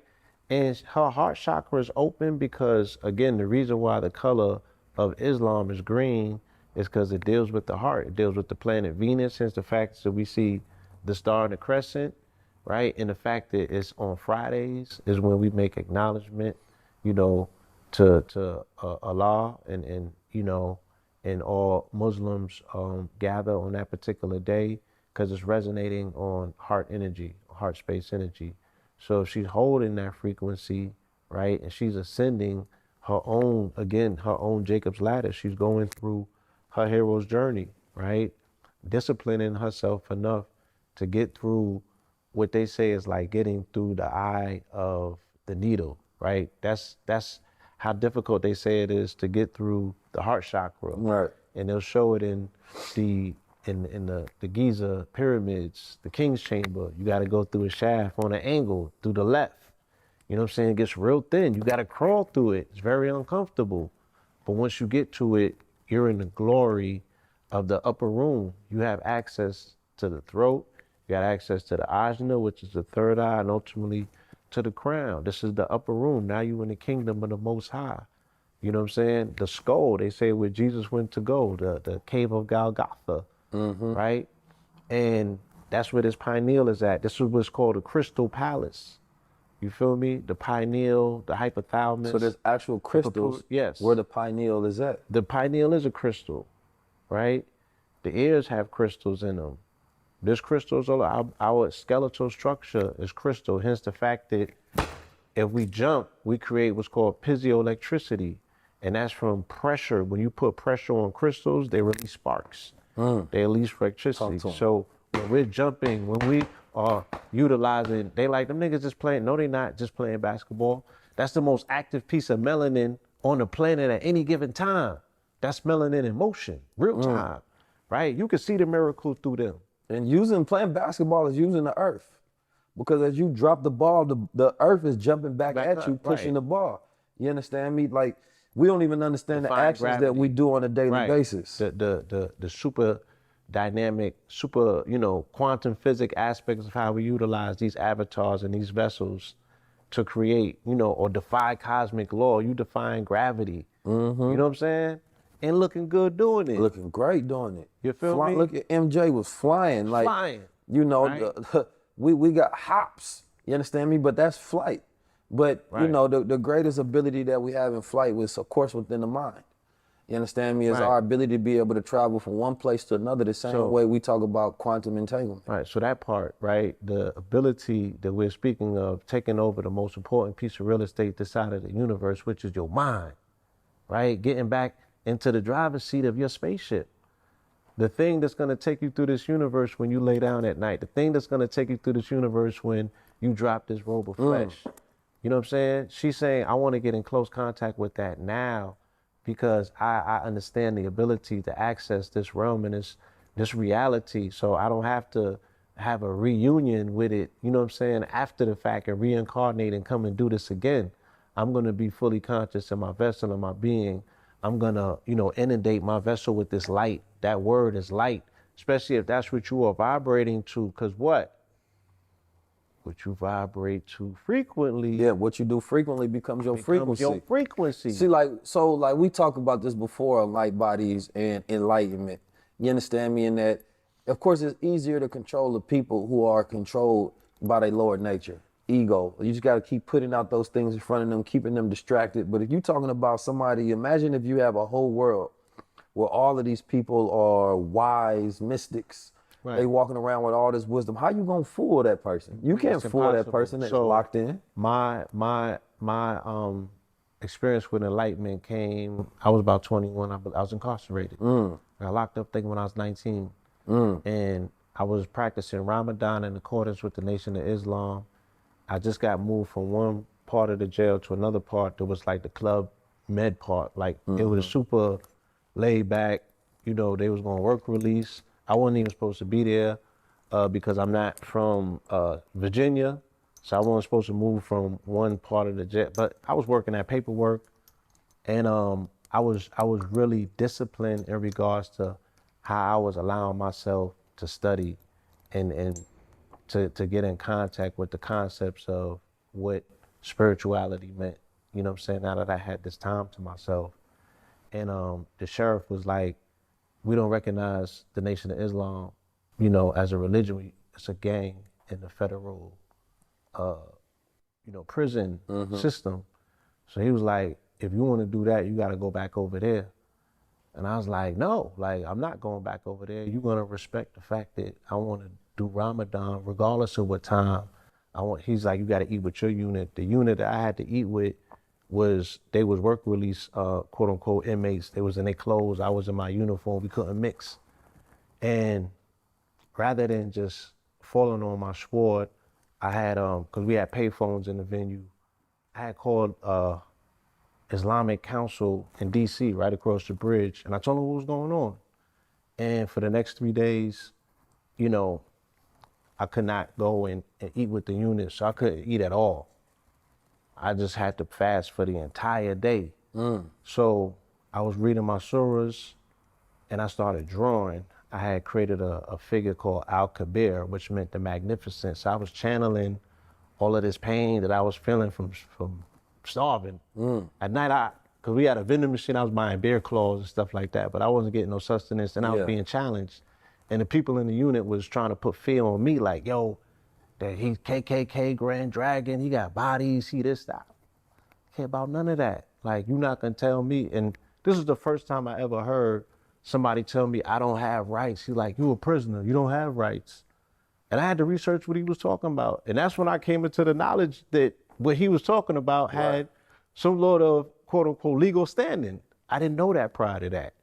And it infuriated me. But I stood on my square, and on the third day, he broke down and came in there and apologized in front of the whole unit, right? And I don't know if somebody had ended up reaching out to him, but he was very apologetic. He was like beet red in his face.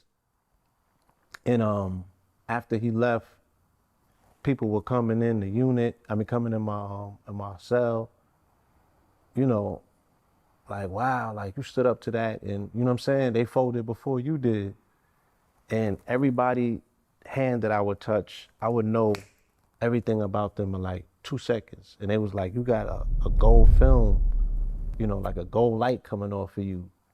And like 2 weeks after that, I was out of there. I had what was called a reconsideration. I went back to court based on some changes that was on my sentencing. They had, because they do a whole point system when they give you time. And I disputed some of those things that they was calculating, ironically got into court. The judge took back a year or two, and I was up out of there. But that brief period and glimpse that I was able to achieve what I felt was the most peaceful, zenful, you know, spiritual state under pressure, I can't even explain that to nobody. So if people want to doubt the power of, you know, really disciplining yourself and tapping in to this frequency, you have the ability to attain these things that you might think are only fantastical, you know, or things that people speak of that, you know, might just be in the realm of imagination. If you can think it, it's accessible. Right. But, you know, to experience it is to really convince yourself how real it is. Yeah, I mean, you know, I think it's the fact that we very powerful beyond the words, right? You can't really put words to how powerful we are. Everything that we try to do is we're trying to replicate the power that we have within ourselves. Sometimes the unaccessed power, so we try to create a machine that can duplicate the inner powers that we're no longer connected to. But it's like if they get us only in the rat race of time, you understand me? Consistently going at the trinkets and things and money and problem and distractions and fear and issue and fear and politics and, oh, every 4 years it's a new president, it's consistently resetting. This is their way of keeping you condensed into a space with no actual self or inner realization of who you are. Because the example that was given, that if you think about the wisest person that you know, and imagine if the whole world was just that wise, everybody walking around on that type of time, then of course, those who you consider to be the 1% or the elite or whoever you consider to be machinating and fabricating this reality, they would have no power whatsoever. So it means that of all of the things that we can do, whether we're talking about getting wealth, you understand me, and gaining power and getting certain positions and jobs, there's nothing greater than we can do besides having self-knowledge and inner realization and enlightening ourselves. That when you get to that point where you locked in, and when you're talking about enlightenment, you literally talking about vibrating at a point where you have more light within your head. You understand me? Because of the electrical truth of knowledge that now exists in your glands within the different hemispheres of your brain, which means that that's what you're going to act off of, and that's what you're going to use to control reality. Well, you understand the mechanisms and the methodology that's required for one to want to rule the matrix. There's only still less than 1% of people who even aspire to do such a thing. That's a fact. Right? And maybe even smaller than that, right? A lot of people don't approach this thing like, oh, I can actually, you know, create or you know what I'm saying, disrupt this reality to a degree where my thought itself, right, can change the dynamic of how this world operates, how people see themselves. But that's the most, and I guess, you know, that part right there, where thought is the most powerful thing that you can composite and produce, you know, because if you're not thinking anything, you're not producing anything. But if I can get the collective imagination, because there was a sister who talked about, she was a Disney exec, and she was saying how she wanted to embed the gay agenda throughout Disney, right? And basically she said anywhere she could, she was sprinkling queerness in all of them, meaning that, oh, these people kiss, these people do it. Things you wouldn't notice, but it would be subtle things. Subtle, right. And the reason for her doing that is so that she can start to embed certain thoughts and changes to try to shift paradigms. Right. So just hold that there. I just want to jump in right here because I stopped over here and I want to get back here so you can get back there. Right? Talk to me, man, you know. The formulative years, when we're talking about the spiraling and the uncoiling of the serpent till it becomes, you know what I'm saying, wide enough that now it's opened up in the spiritual that can receive more light like this, as opposed to like here, right? The first 7 years from 0 to 7 is when you program the subconscious.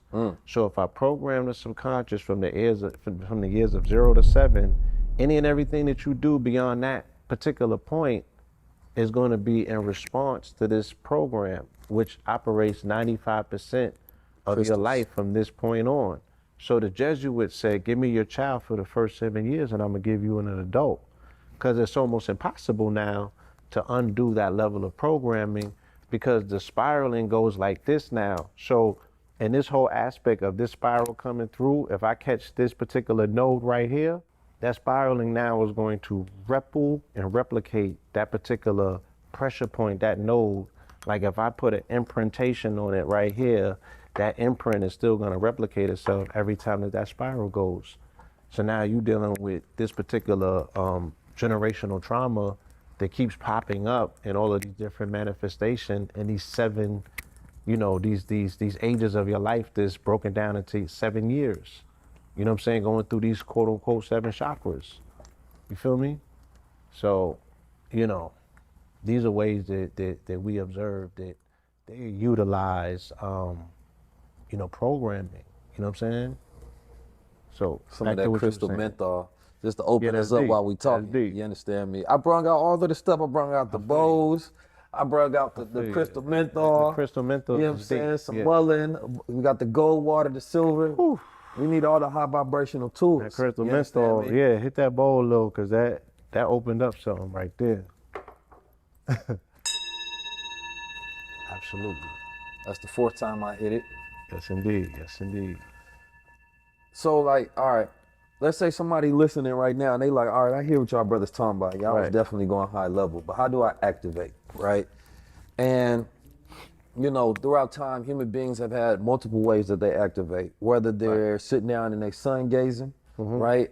At the point of time where the sun has the lowest radiation, you understand me? And they're allowing that frequency of the sunlight to entrain their mind, you understand me? And allow them to tap into that higher vibration, whether they're planting themselves on the ground, you understand me? And they're grounding. Soul to soul. Whether they're on the beach with the piezoelectric energy, sand, waterfalls, whether they are cleansing themselves with the chakra, making sure that their environment is staying clear and light, whether they're eating the right way with plant-based electrical foods, whether they're drinking. Can we talk about this veganism? Crystallized water. We can talk about this vegan thing.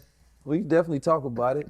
But like, you know, meditation, exercise, you know, all of these particular things that you're going to utilize, whether it's chants, hymns, prayers, like all of these things are to keep you vibrating high. Yes. You understand me? Like high level conversations is one of those acts to where just by listening to it, you go start tapping in and you may start getting a little chips off the calcification process. Right. So the concept is this: high tides lift all boats. Talk to me. Right? High tides lift all boats. So if we're in an environment, right, and the conversation is here, and we pull up, right, and we know that our mental plane is here, it's jumping up, right, and the standard, we coming in here, you feel me? Then we have the ability, to build these palaces continuously. That frequency is gonna lift everything in this environment. So high tides lift boats. The fact that they say, do not become a product of your environment, make your environment become a product of you. That's enlightenment. So before you go further, because we didn't even get to the drip and the crystals. Do crystals work? Is what I'm trying to get to, man. Because I see a whole lot of crystalline energy going on. Yes, indeed. Do crystals work? Why do people wear crystals? You understand me? And put crystals on themselves. What's the practical value of crystals? We are crystals. One, okay. Right. 2, they say that the oldest kingdom here on this planet is the mineral kingdom. So if I want to pay homage to the creator, you know what I'm saying? I resonate with the things that was laid forth for me that he said that I have dominion over once I come here, right? I have to become familiar with the things that he had already put in place because his cosmic intelligence says that this predates me for a reason. I want to know why. His intelligence is in these particular stones. It has been uninterrupted and based on millions of billions of years, it has been pressurized, right, into available medicine, right? Cosmic medicine, where each one of these stones do different things. They mean different things, and they're part of an appreciating class. There's a rock market identical to a stock market. So when we talk about crystals, they increase vibrational frequency. Absolutely. So we talking about my own frequency, and what's the point of most of the crystals? Like myself, I got it wrapped in copper, right? Yes. So you have two agents on your body right now that are superconductors. You have gold, which is a superconductor, and you have copper, which is superconductors. Once again, if we look inside of a building, any particular piece of architecture is going to be lined up the same way that your body's lined up, right? But the thing about gold that makes it so effective as a superconductor is also non-corrosive. So when we speak about the internal organs and we speak about the inner constitution of our body being rusty locks, if you will, the pineal, we know that this particular gold, right, decalcifies pineal glands. Why? Because gold as a noble element is non-corrosive.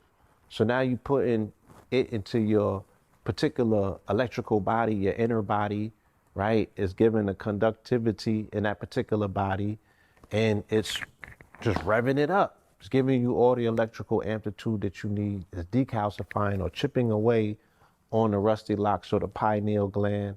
Now the pineal gland is fully functional. A fully functional pineal gland does two main things. It releases endorphins in the daytime during sunlight hours, which is responsible for, or it releases serotonin, which is responsible for the feel-good endorphins. And at nighttime, melatonin is responsible for rest, repair, reparations, restoration, right? All of the things that are necessary for us to take the experiences that we had during the daylight hours, the stuff that we heard, the stuff that we learned, the stuff that we observed, and now you're making sense of it. Now you're compartmentalizing it. Now you're putting it into the places where it needs to be. Now you're waking up a little bit more smarter because God has had a new experience that he's made sense of. You know what I'm saying? And the connections are even more broader and wider. And every single day that you live prior to today set you up for today to be the best day of your life. So we are crystalline structures, right? We are composed of crystals. They call the blood the crystal lake. Our blood got crystals in it. Our ears got crystals in it. Our pineal got crystals in it. Our bones got crystals in it. Our eyes got crystals in it. You know what I'm saying? I don't think, definitely all over our brain is crystals. And water itself is a crystal. You feel me? So we are crystalline beings, living on a crystalline planet, traveling through a crystalline cosmos, right? And at essence, we're stardust. So we are composed of the same mineral structures, carbon, hydrogen, oxygen, and nitrogen. The fourth most abundant elements in the universe, right, is what you find here, is what you find through entire galaxies. So once again, you know, we are the things that existed before physicality. I'm non-linear, I'm non-physical, right? I'm composed of stardust, I'm composed of water, and I'm controlled by my mind. I'm extraterrestrial. You feel me? I'm extraterrestrial. I'm extra earthbound shit. The terrestrial stuff is earthbound stuff that you find in the physical plane. Water don't come from here, stardust don't come from here, and the mind you can't find, right? So right away, right, we could skip all of the I'm an extraterrestrial. And we know that these people don't like aliens, so they damn sure ain't looking for them. To deport them? I mean, we talk about, you know, technology like Web3 and metaverse, but we have a biological metaverse, you know, and that's our imagination. We at dream time, we get to go play and become characters and jump into different dimensions. Right. And today's scientists still cannot, you know, properly say this is the practical reason for dreaming. This is what we can determine that this is why dreaming is. The same way they can't tell you, you know, what's in the ocean, right? Here's you 90%, have the right. vast ocean that is most of the planet. You have dreaming, which takes up most of our time here on Earth. You understand me? When we are sleeping, we go into a completely different state where we live. Right. Right? And they've been trying to figure out ways for people to 20%. lucid dream for years. 20% of your life is going to be spent dreaming. And if you're lazy, you're 30%. Right? So the people who have created probes, Yeah. who they say have gone to Pluto, Yeah. they've landed probes on the planet Mars. They just said that they flew a probe, the Parker probe, into the sun. They got a probe, so they say they kissed the sun, made of element called tungsten. Once again, them understanding these elements and how they work, they had to, you know what I'm saying, coat these particular crafts and vessels to get all the way into the sun. But these people can't tell you what's at the bottom of the ocean. Yeah, that's amazing to me. 90% undiscovered. And it doesn't make sense to me, especially with the science behind of how hot the sun is, how far it is away. To be able to send a probe, still have signal and frequency, come back with send information and data that you can utilize. I think the scientific community got some explaining to do. You know what I mean? Because some things, the computing ain't puting right now. They just ain't making sense to me. Computing ain't puting. We can't go to the bottom of the ocean, but we can go and touch the sun. That's 93 million miles away. Right. 93 million miles away. And the Kelvin degree of the sun is so hot that even 93 million miles away, we feel it and we can die by too much exposure from the sun. Yet we can send an intelligent machine there and back with information, with data that we can properly analyze and use. Now, and we don't even have real pictures of the earth. So how are we getting real pictures of the sun if we don't have like a real just straight photograph of the earth with thousands of satellites? One day understand things. we should bring some sun scientists on this program. I'm looking for one. I'm looking for all scientists and physicists. I got a few that's cold with it. Bring your institutional degrees, and I want to learn. Yeah, we could really chop this up. I wrote a book on it that it's called Convos with the Cosmos. That's still coming out. And not only did I explain all of this based on my observations of the sun in 2020, I also showed where we are anatomically, right, subatomically connected to the sun. There's a part of us that is inside of us that's also inside of the sun. So and this is it how true we're that interfacing with it? Is it true when the sun has its pulses and it sends its waves of solar flares? You know, people say that that's when they activate and they psychic connection to the sun. What's the truth behind that? Well, not to the sun, but the you know, way that, within the way that we cells. communicate with the sun is by way of the solar magnetism that comes by way off the sun, right? The woman, in particular, this beautiful specimen that we don't understand, this technology. What's the gender of the sun? Right? The sun is genderless, right? Because it's electromagnet. Yeah, it's not. It ain't cis. It's non-binary. It's a non-binary sun, y'all. Even though they call them sun, but that don't mean it's masculine. Yeah, that don't. Because in Kemet, no, it's worth noting that Osset she was the deity. She was a solar deity, and Asar was a lunar deity. So, and he's very much a man, and she's very much a woman, and they understood those particular aspects, but it was different. She was also Saturn originally. Because Ra was masculine, though, in connection with the sun, ancient Kemet. This is different aspects of the sun. You know what I'm saying? So there's a sun that you're gonna feel, there's a sun that you don't see, and they're gonna have different, you know, polarities or what have you. But you had asked, there was something else I was answering before that. I don't know. We can move forward though. Now we was getting to it. I definitely wanted to touch on whatever that particular. I was asking at first. I was asking about the crystals. Okay. You know, and people being able to increase their vibration utilizing we was talking crystals. about the sun. We was talking about the crystals, and the way that people are able to increase their frequency with crystals is because all crystals have energetic signatures. So you just have to find out what it is that you're looking for in particular, and then there's a crystal, there's a gem that specifically will help and assist with that. And the reason why it can help and assist with that is it in your auric field, if you have something that you need to sustain yourself, just like almost the eating for nutrition or for particular minerals, right? What feeds your subtle energy body? There's certain things that feed your subtle energy body that have energy signatures, and stones do that. You know what I'm saying? Lapis lazuli, this is a royal stone. Turquoise is a royal stone. You know, coral has its properties. Labradorite, this is a spiritual stone, you know, of higher planes. This particular contraption here is set in resin, so it's not a particular stone, but put together different shards of elements, and when you put them together in the field with this resin, it creates a organic field, which is organ is God energy. So again, these are ways that you can tap into the subtle energy fields. We have 5 subtle energy bodies connected to this physical body. You know what I mean? And those are called auras or things of that nature.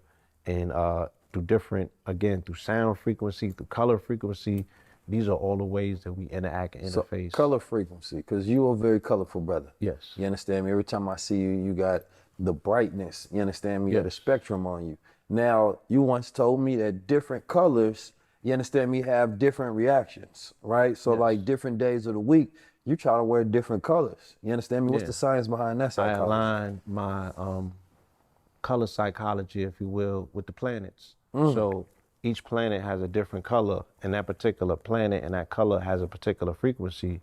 So Monday is the moon, that's blue. Tuesday is Mars, that's red.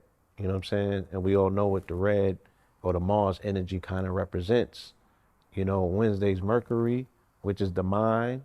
Oh no, my bad. Wednesday's Uranus, which is a day that doesn't have a color. You can choose to do, you know, anything, but it's recommended you do earth tones.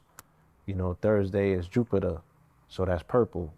Friday is Venus, so that's green. You know, Saturday is Saturn, so that's black. Sunday is Sunday, which is the sun, so that's yellow or gold. And when you're in that frequency and when you're in that particular alignment, then you're receiving, you know, the cosmic support that comes along with it. That's why I wear black, because black is all colors. So I just try to make sure that I'm in line. That was my, my all black. And you know. But I do notice a difference between how I receive when I'm wearing red or I'm wearing gold or I'm wearing purple. Because I know that from, you know, Taurus, my color is supposed to be purple. You understand me? And I don't wear a lot of purple. I wear it that day with Queen Afua. Right. But you got a different reception. Completely. But also I wear black a lot because I'm not always trying to, I'm already a sun. I got so much energy that I'm not always trying to receive so much attraction. So I wear, you know, black instead, you know, to kind of minimize, you know, myself, you know, because there's always so much attention already given. You know what your moon sign is? That I relax. I think it's Virgo. Okay. Okay, now that explains it. People always say that when they talk about astrology, that explains it. Right. Again, as entrepreneurs, we are responsible for containment of a lot of information, and we have to scale our businesses. So we're constantly processing information. We have to keep our mind open to new information. We have to make observations of our competition. We have to be aware of our customers, right? And the times, you know, entrepreneurs working 16, 18 hours. So we need our rest. We need our recharge, because we need to get right back where we left off, but we're responsible for scaling. So we even have to come back in the game, you know what I'm saying, even better than we left. So how do we do that, right? We have to have something that speeds the particular glands that are responsible for making these processes happen in our body. And in our body, the pineal gland is responsible for that. So during the daytime, it releases serotonin, and at nighttime, it releases melatonin in accordance with the planetary circadian rhythm, right? The way that we are helping entrepreneurs be a better version of themselves, we're making sure that people's most important asset, their body, is recession-proof, right? What does a recession body look like? One that has an energy deficit, right? One that is, you know, slightly a few steps or seconds off, right? can't afford that in business. You can't even afford to be a split second off. You want to be totally present and slightly ahead of the game. And that's what we focus on when we focus on the brain.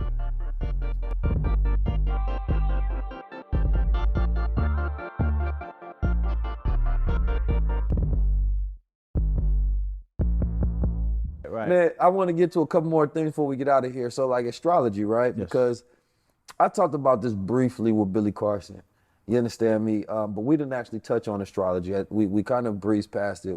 We were supposed to circle back, but we never did. You know, Right. And me and you had these conversations about astrology because my whole thing is sometimes people claim to be masters of astrology and the stars, but they haven't mastered their time here on Earth.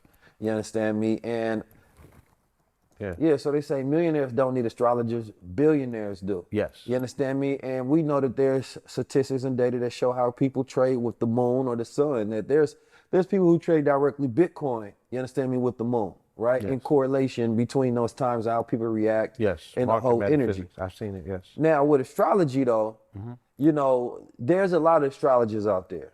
It is, And yes. astrologers almost claim to be 100% a lot of times. Man, they be having some details, you know. Right. First of all, we got, Billy Carson already talked about the Mercury retrograde. Now, you know, sometimes you find yourself where it's like, man, how come these travel details or something just not working right now? You know, and then you be like, what's going on right now? Somebody be like, oh, you know it's Mercury retrograde. Right. Like that's the explain it all. Like, oh, Yeah, okay, I get it. Right, Things right. is going on. Planets is tripping right now. I don't actually know the science behind it, but 9 out of 10, that's a good excuse for what's happening right now. Right. But what do you believe in astrology in the sense that it can be exact, accurate, predictive? I've observed, you know, it being pinpoint precise, and I observed it not necessarily being so. Because hold on, before you go, I seen some sisters, they sell money herbs. You know, they sell, listen, you get this reading and you got another $10,000 coming to you. And I always thought that if you got the money herb, why don't you just keep all the money herb? If you have the psychic reading of fortune, why don't you just give yourself the psychic reading of fortune? But I'm a Taurus, so I'm deeply steeped in logic. So Yes. I bring all things down from the stars to the plane, to the earth. which is why probably my relationship, and I've had astrologists give me readings and let me know about planets, because my whole thing is I want all the information. Whatever information I can utilize to make my next decision to be as accurate as possible, I want that. Right. Right? I don't mean I have to completely go off just the moon cycle, because if I was doing that and every trader did that, you probably would be broke. Right. If it was 100%, then everybody would just go off that. Obviously, you need more metrics of data, right? But when it comes to astrologists, I'll make it seem as if this metric of data is enough to live off of. Is that Yes. true? I mean, some of them wholeheartedly believe that. Again, this is based on their observation. Some people can have a particular metric and they can see the whole board, but don't know how to teach it to somebody else. So we're listening to them, you know, talk about their observation and how they've utilized their observation to master this matrix. You know what I'm saying? Your eyes are connected to your brain, right? So your eyes are going to be reflective of what your brain can process. So these people have a different ability to observe the world and collapse waves, you know, the way that they choose to. Like me, I said I'm a silver surfer when it comes to retrograde energy, Mercury retrograde. If it's Mercury, I'm a silver surfer. I'm not going to be underneath the wave, you know what I'm saying, trying to swim my way out of what people consider to be a non-favorable time. Because I'm like, the market don't close during retrograde, you know what I'm saying? Like, And I don't want to get attacked by the astrology community. I'm just playing God's advocate here. no, you understand me? No, these are definitely. Because especially if it has great validity to it, then we want to get accuracy and science connected to it so that we can really establish, you know, utilizing that as a methodology to build out our institutions, to increase our ratio of winning in life. But you asked a question earlier, and again, I think that it's a synthesis of different metrics, right? Utilizing human design for staffing, right? If you want to build a corporation out, why not find out who's who and how they work together? Because projectors work better with manifestors, you know what I'm saying? So conscientious staffing will allow you to create companies that have better probabilities to do the magnanimous things that need to be done for you to scale in a shorter amount of time. Like bro said, you know, let's make this money in a shorter amount of time as opposed to stretching it out. No, I'm looking for an astrologer on the team. You got to be the best Right. in the world. You understand me? And you have to know how to synthesize the information in a way where I can utilize it in practicality. Right. So yeah, there's days and there's plays. AKA, we gotta get some money You together. gotta get some money. and that's Tap into the money yeah, shoppers. so that's my thing. Like this information is to be utilized to get money. You feel me? So to that point though, right? We see synchronistic events that happen on 1944, of course, the atomic bomb, right? Right. That's what happened on them 19s and them 44. That's 44 got them 19 keys. So we come together, it's a tough situation. It's important because you spoke about that, right? But synchronistic dates. Unity. Yeah. But like when we see synchronistic dates and we observe those dates, it was Timothy McVeigh who said that even though he knew it was 19 children in that building, he could not miss the day of the 19th because he said April 19th is when he observed the FBI, murdering those folks over there at what's the damn place called? The Waco. Right. And he said he didn't want to miss that. Even though the children was in there, he said, no, I still got to go forward. Right. And he believed that, he had to do it on that synchronistic date. Right. You understand me? And we see that throughout time, right? That there's particular dates, there's particular numbers that pop up more synchronistic than others. Yeah. You understand me? And what is that algorithm, if you will, of why things align on certain mathematical codes, certain mathematical dates, and what's the importance of taking advantage of those junctures in time? Right. Again, when I'm talking about the rippling and the spiraling of time, you want to get a seat, right? that you have to utilize the less energy to take a trip to go to furthest possible place. So if I want to travel, if I want to time travel, I'm going to do something on a full moon. I'm going to do something on a full moon eclipse because now I could time travel 6 months automatically into time. So what did they do? They did the Boston situation on a Scorpion full moon, right? Dealing with a death ritual. And now look, this past Memorial, quote unquote, weekend, 12 to 14 mass shootings, right? They're amplifying these particular situations, casting shadows, right? Putting blood on the altar, casting a shadow, making it very intentional, making it a cosmic event, and then utilizing this lens, right, to project a 6-month window, and then they catch the next full moon eclipse, which is now in November. So how do we 8th. use it? We prepare ourselves for these junctions of time and say, if this is a window and this is a portal, we have to be prepared, fully intentional, right? To say, how does our intention align with the cosmic support of this particular time? Like we got Juneteenth, June 19th, of course. Right. You understand me?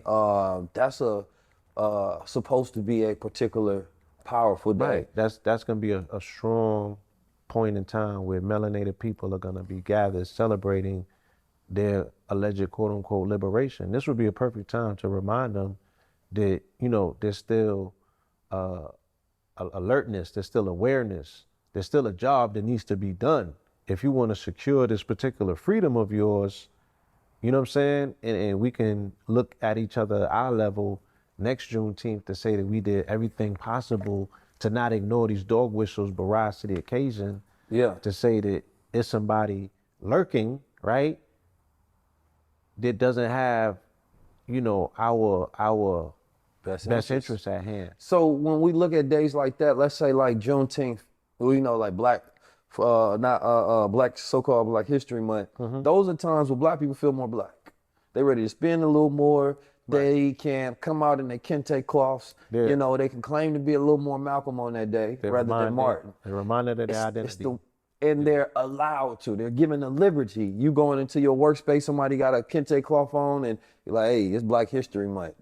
But then in March, you better not come in with that same outfit. It's almost like Halloween. It's an extended Halloween. Yeah, like you get the play being black for February. You get the cosplay. Yeah. And then at the same time, those who are actually living that vibration at all the time and trying to liberate our people, like that's the best month when you can actually get people to support causes and pay attention to things they normally wouldn't. So that would be a juncture in time taken advantage of.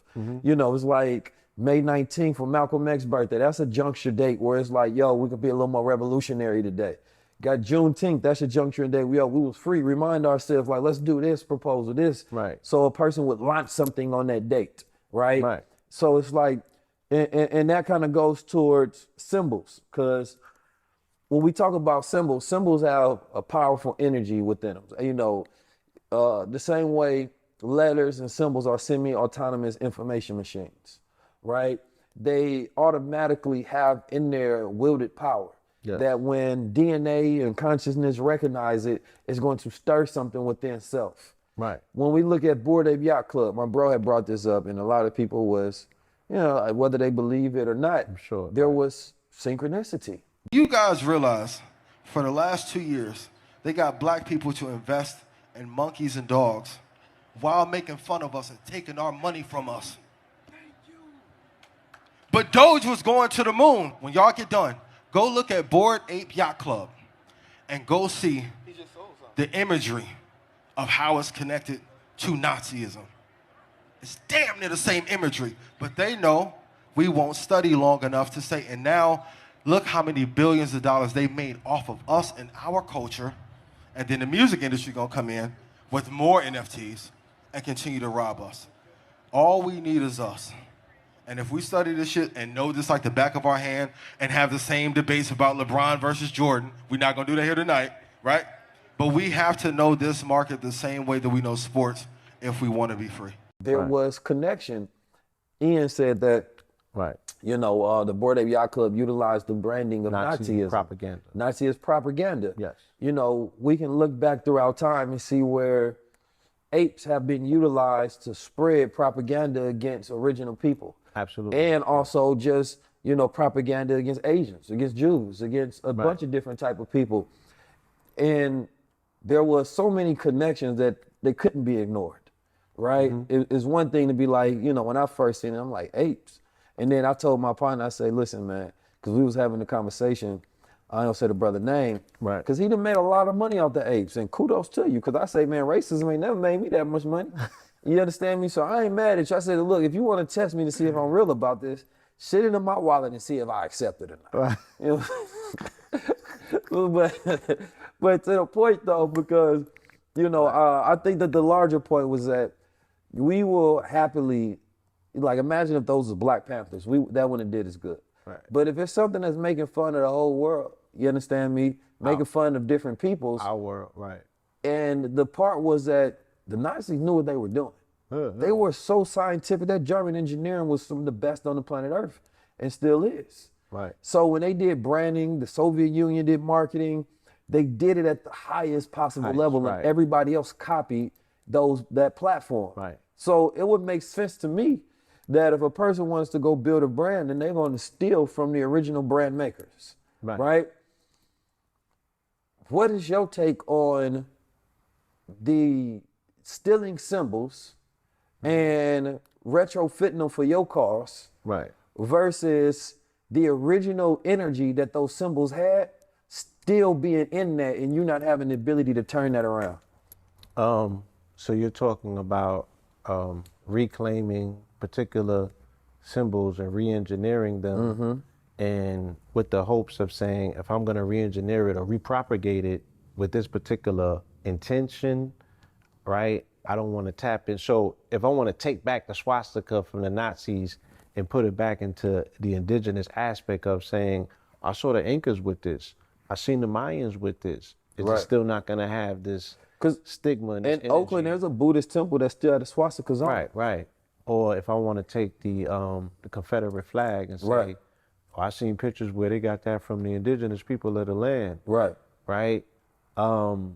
you're gonna have to do more explaining than anything else. And that might be what you want. You might want it as a conversational piece so you can upsell this idea that its original place came from here. But was it right? probably easier because people had less information on the original symbol when they were stolen? Absolutely. Because now the symbols are so widely known and spread and inside the minds of people, it's hard to, you would have to find the people who are dumb to the symbols, then use it. But my whole thing is like, once again, are we gonna abandon everything that we know has power in it because somebody else, you know what I'm saying, jumped on that particular, you know, frequency or jumped on that thing and now they utilizing it. If they didn't have power, they wouldn't have took it. Right. Right? So we have this thing where we don't want to fight for nothing. Like we just gave the rainbow up.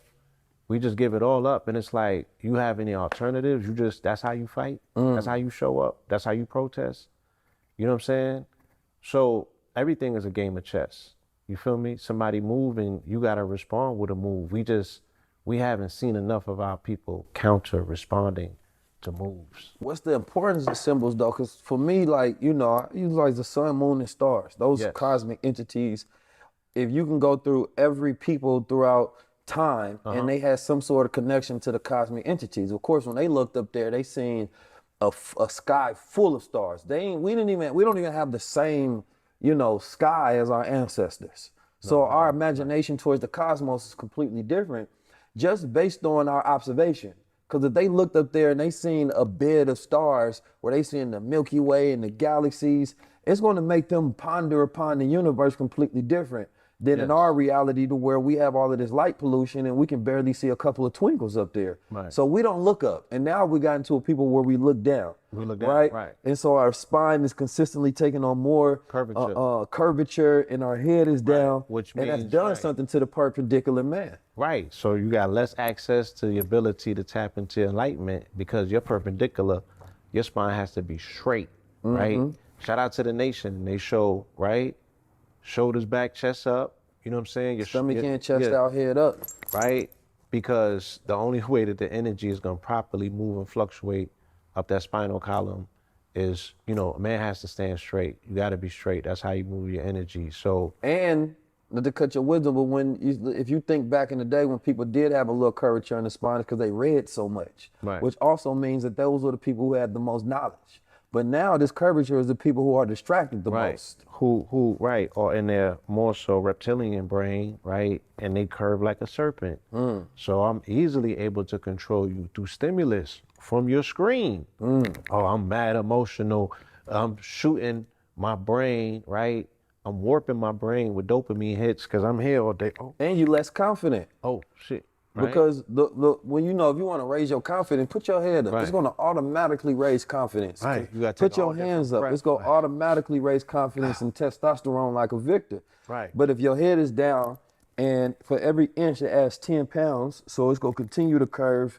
You're going to have back problems. Now it's messing up your whole spine. Now that perpendicular man who's perfected himself to stand upward has created technology where he looks downward. You understand me? So it's a de-evolution. It's a devolution. Yeah. Right? Where your mind goes, energy flows. Right? So if you're always looking down, right, that's pretty much where your mind and your energies. You're not open to the cosmos, all of this quote unquote sightings going on, all these visits, you know what I'm saying? All this traffic taking place above your head, and you're not even in the game. Right. You feel me? But see, that's the whole point of, like, you got the you know, when I created the crowns, I recreated them, you know. Yeah. I did want to say, and when I drew the character in '95, because it was right after the Million Man March, his name was Al Kabir. I drew him with the crown.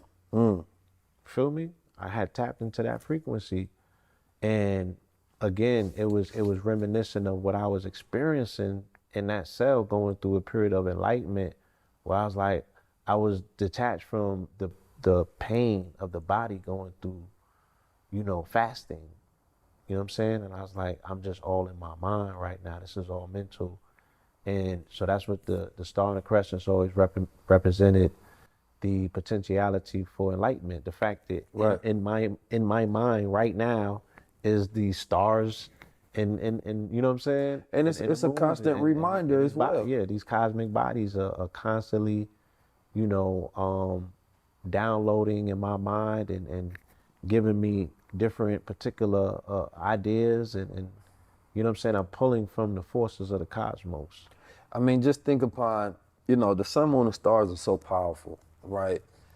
Being when you're looking up at the stars, it's a form of meditation, allowing your mind to refresh, you understand me, and to not think, but to just relax into the cosmos.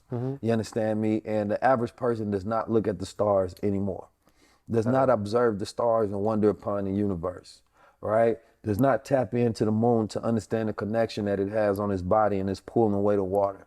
Do not step into the sun and absorb that energy and that radiation. You understand me? That Sun sends gaze, all of those vitamins and sunbathe, minerals. and sun graze. So we are without the sun, moon, and stars within our lives. You Facts. know, but those are three elemental things that we can utilize on a consistent and of course a daily basis. And we don't live on Earth. Ask me how.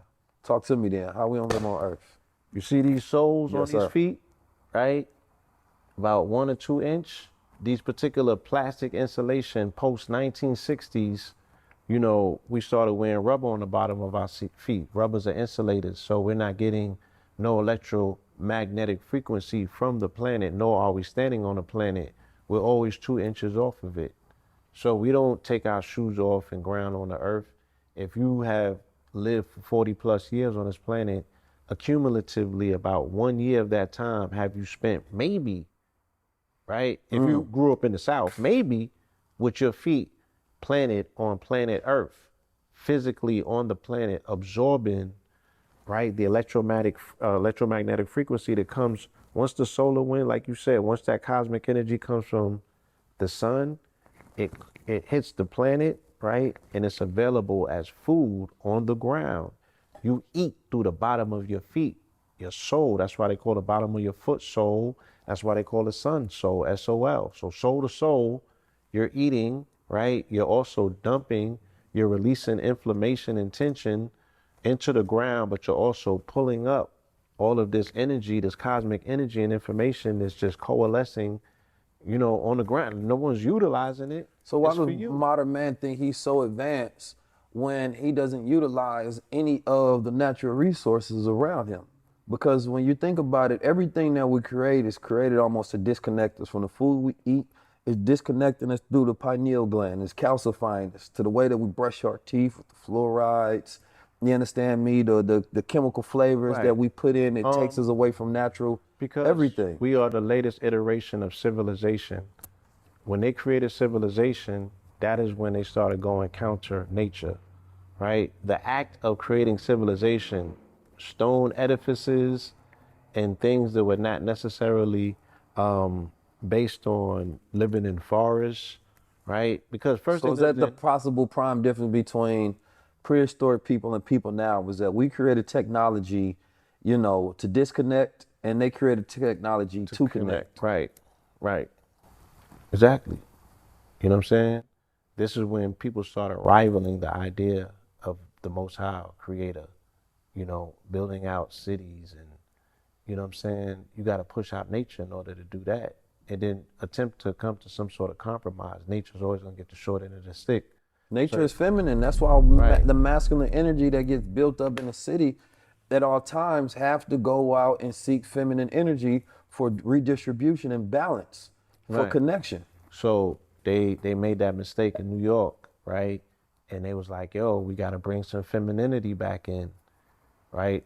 They had built it out initially for the financiers and people was making the bread, so they made it super cosmopolitan, and they took all the nature out, cut all the trees down, and then they had to go and snatch Seneca Village, which is Central Park, and then build the rest of the artificial city to bring in a sense of nature, because they destroyed all of it, you know, to appease to this anglicized, westernized mind that did not have an appreciation for quote unquote nature. This is not somebody who came outside and was able to go and eat by picking food. This person had to chase their food in inclement climates, right? So they have a different relationship with nature than you do. Nature's aggressive to them, right? It's not a friend. So they don't treat it necessarily friendly. But coincidentally, here in this country, you can find them in the mountains, you can find them in the forest, you can find them in nature. You know, that got me to a thought that was a little different, but it's like when we talk about mental illness and we talk about psychiatrists and psychologists and clinicians that deal with mentally ill patients, the fact that they have their offices in the city and a person has to go through an office in the first place is already, you know, it lacks the proper design to heal, because you would think I would want to meet my psychiatrist in the park. You understand me? Meet me around greenery, meet me around healing. I talked about this with Billy Carson. Hospitals are designed around death. It looks like a mortuary or a prison. They don't look like a place you're going to be healed. There's no sun coming in, no crystals, no plants, nothing. Right, where's the plants, where's the sun? These are the things that will help regenerate and recharge somebody, that reminds them what life is. They get them ready for the morgue. Right. Like you said, a woman's house should have plants. There should be, and a man's house should too, but I'm saying fellas game, though. Like if you with a woman and she ain't got no plants in there, number one, she got plants, that means she know how to take care of them. You understand me? She is a nurturer, and that is a necessary feminine quality. The nurturing quality of a woman has to be consistently, you know, trained in order for her to have that quality in which she use it with you. But if she understands, oh, I got to pick these flowers, I have to water it at certain times, I have to give it sun at certain times, it's training her to nurture all the things within her environment. You understand me? That particular power is necessary within the feminine quality. So going into a woman's house, there's certain things you should see within that environment. You should see some crystals, you should see some sage, you should see some gold water. You understand? You should possibly see a paradigm keys. You should see a singing bowl. You understand me? You should see some plants, something that represents that she is a nurturer and a healer. Femininity. Yes, feminine energy. So you got your plant mamas. You understand me? And if you like me, you a plant daddy. You understand me? I take care of plants as well. That's right. Ladies, make sure you get you a fella that know how to take care of plants. You understand me? Like, how does a woman regard a man? She sees the relationship he has with his mother. You have to see how a man is taking care of feminine energy, and his relationship towards feminine energy is it will be a direct correlation between how he's going to treat you, the feminine energy in his life. My grandfather taught me something that was key at an early stage of my life. He said, women are like flowers. He's like, treat them like flowers. And I had to grow into understanding what that meant. I was like, okay, they delicate, you know what I'm saying? If you water them, you know they have a tendency to open up and blossom. You give them sunlight, you know what I'm saying? They'll just because they pretty don't mean you gotta pluck them. Right, just because they pretty. That's what he was trying, that's what the OG, you talking about all this pretty stuff, man. He trying to give you the game from the cane, you understand me? Yo, brother, I was trying to give you, man. Just because they pretty don't mean you just go and pluck them right up, man. Leave them where they are and just observe them. Make observations. Appreciate. And yeah, you know, and I'm definitely at that phase of my life that I appreciate, you know, nature's beauty.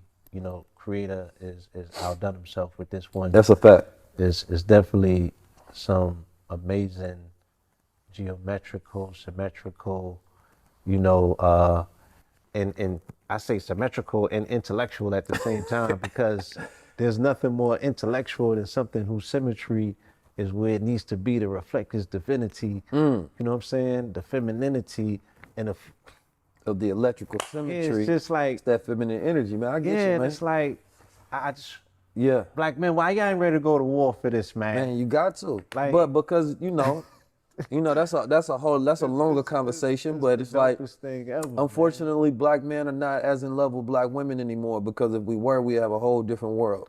We would have a you different understand me? Like most world wars, you go back in the day, a lot of wars were started just because of the woman. Wars were fought over women. Now, don't get me wrong. It's a lot of niggas in they kill and shoot each other over women. A lot of times they don't even know, but that's the wrong war. Yeah, that's the wrong war. I'm talking about, you know, defending her honor. Right. You know, when you set a standard and you be like, you know, hands off, not this one. Right. Right? Because I understand her value and her worth.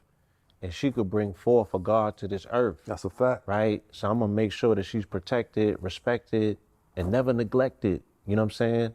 So you don't got to send me no viral video, no European saying that they prefer her DNA stocks. And I'm like, y'all just now finding this out? That's dangerous. You feel me? Did you see that video? I seen that video. Right? And, you know, that's just the truth of the matter. But we knew this about the French, we knew this about the Italians, we knew this about the Romans, all of them, when they went into these particular regions, the Dutch and Brazil, the Portuguese for that matter, you know, the way that they not only dominated but sexualized through their domination, in particular, you know, our women, the way that they merge their genetics, right?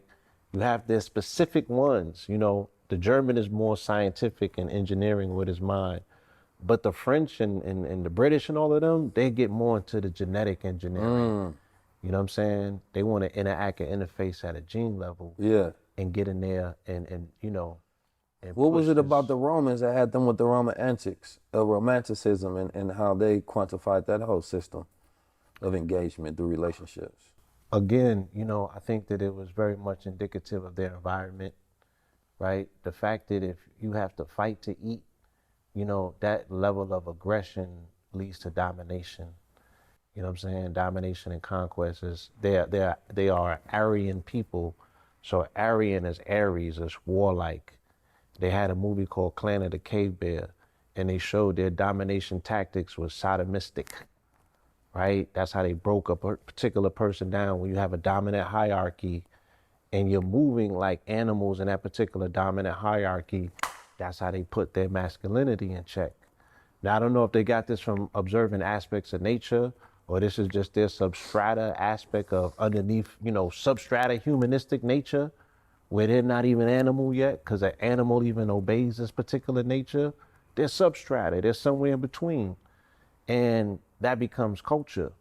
And because of the domination, right, based on their particular conquest, then they start genetically imposing this on the people who they conquer. And we see it coming out in our genes, and we don't speak about it as a community, and it shows up as a perpetuation of abuse. When we talk about culture, right? Not Nipsey, but Kendrick Lamar did an album basically about conversation around culture. But I was particularly watching a video by a guy named Thomas Sowell. You heard him? Yeah. So he was talking about culture, and he was talking about how culture usually gets passed down blindly. When people see another people that they're around and they follow it, right?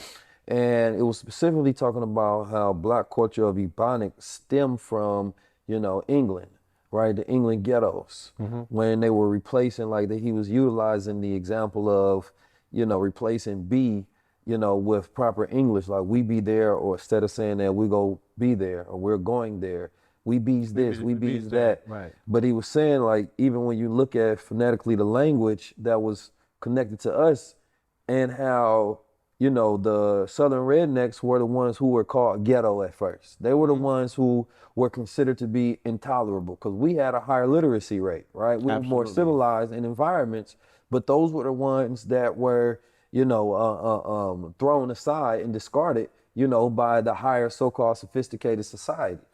But those were the people that we were around the most. Yeah. So we took on those habits, our speaking habits, acting habits, eating habits, we black rednecks. Movements, black rednecks. Yeah. But we are so proud of culture, but we don't know the roots of it and how most of our culture, from our slang and ebonics, you understand me, stems from our connection between rednecks and slave masters. To our oppressor. Our proxy to the lower class of our oppressive society. And which was why when you go talk, you watch Fred Hampton, how he was able to mobilize, right? Because what he realized is that, yo, all of us that's down here in the ghetto are seeing the same by those at the higher class. Right. When we start voicing our issues and problems, it's gonna be the exact across the board. They treat us a certain way because how we speak, how we talk, how we dress, our education, right? Our level of money, so he was nine. Right, he was speaking to the commonality of the classes. Yeah. Martin Luther King started speaking to the commonality of the classes, right? With his poverty movement. Malcolm X was showing an ability, or, you know, that he may go about speaking about the commonality. So human rights of the classes, right? Yeah, human rights. So now you're talking about stratus, you're talking about classes, right? You know, and this is the game that's being played. So under the disguise of quote unquote racism, So they like, oh, we don't want you talking about this over Right. here. The observation Yeah. of race, which is a very Y'all low can get level caught up in that. observation. Yeah, that's a low level conversation. You know what I'm saying? It's very hard to differentiate, right? Because they're operating off of a lie, same way that we operating off of a lie. Go take a upper class black person, super bougie, right, in that class, and see how he treats a poor class white person. It's gonna be the same way you go treat a poor class black person. You understand me? Because it had nothing to do with your skin color at that point. I'm of a different class. I'm not a part of your race at this point. That's the Right. way a person starts to believe within themselves So- that I've graduated from this. Right. The difference with them, the European that is being overlooked, that is the one that is global, the acronyms for him is WEIRD. Western, educated, independent, rich, and democratic. Right? And he creates weird science. That was another movie that they grew up on. So Western, educated, independent, right, rich, and democratic. That's not the hillbilly. That's not the M&Ms of the world. These people are totally forgotten. These are more so, your leftists and your liberals and your WASP and things of that nature. You know what I'm saying? And their global reset and everything else that we could see is clearly, showing that there's a class war. It's not a race war. Nah. They're destroying the lower class. They're destroying the middle class. Here's the look at who resetting. stormed the Capitol. Look at Right. the militias that were formed to go against government. Why? Because they feel like them as a group of class of people have been Threatened, oppressed. Right. They felt threatened from a class standpoint. They're speaking about labor, right? They're speaking about population regeneration. Right. You feel me?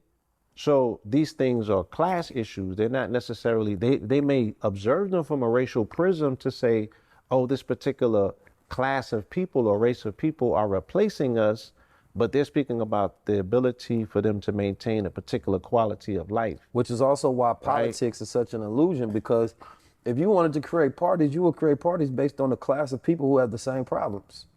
You understand me? Not just across all spectrums and say I'm a Republican or Democrat or independent.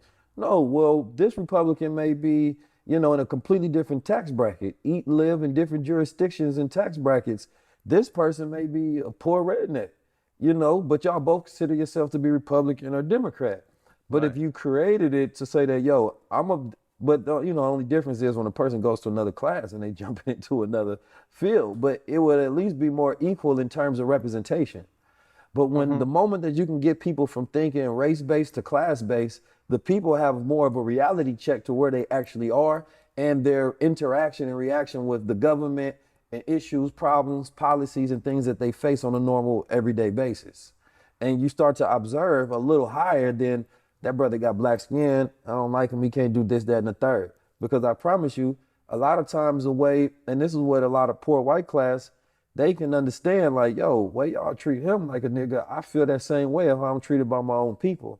So Right. when they listen to hip hop music, they say in certain music, I get this, because this is the sounds of the ghetto, Right. which are relating and hitting on the same tenets, points, and principles that I face and deal with on my daily basis. Remember, country comes out of blues, right? So it's the same expression. They're singing in their music the same thing that they observed us going through because we were going through it in proximity. Whiteness as a status is something that was created, relatively, not too long ago in the 1800s. So the Irish were considered white niggas. The Jews were not considered quote unquote white at all.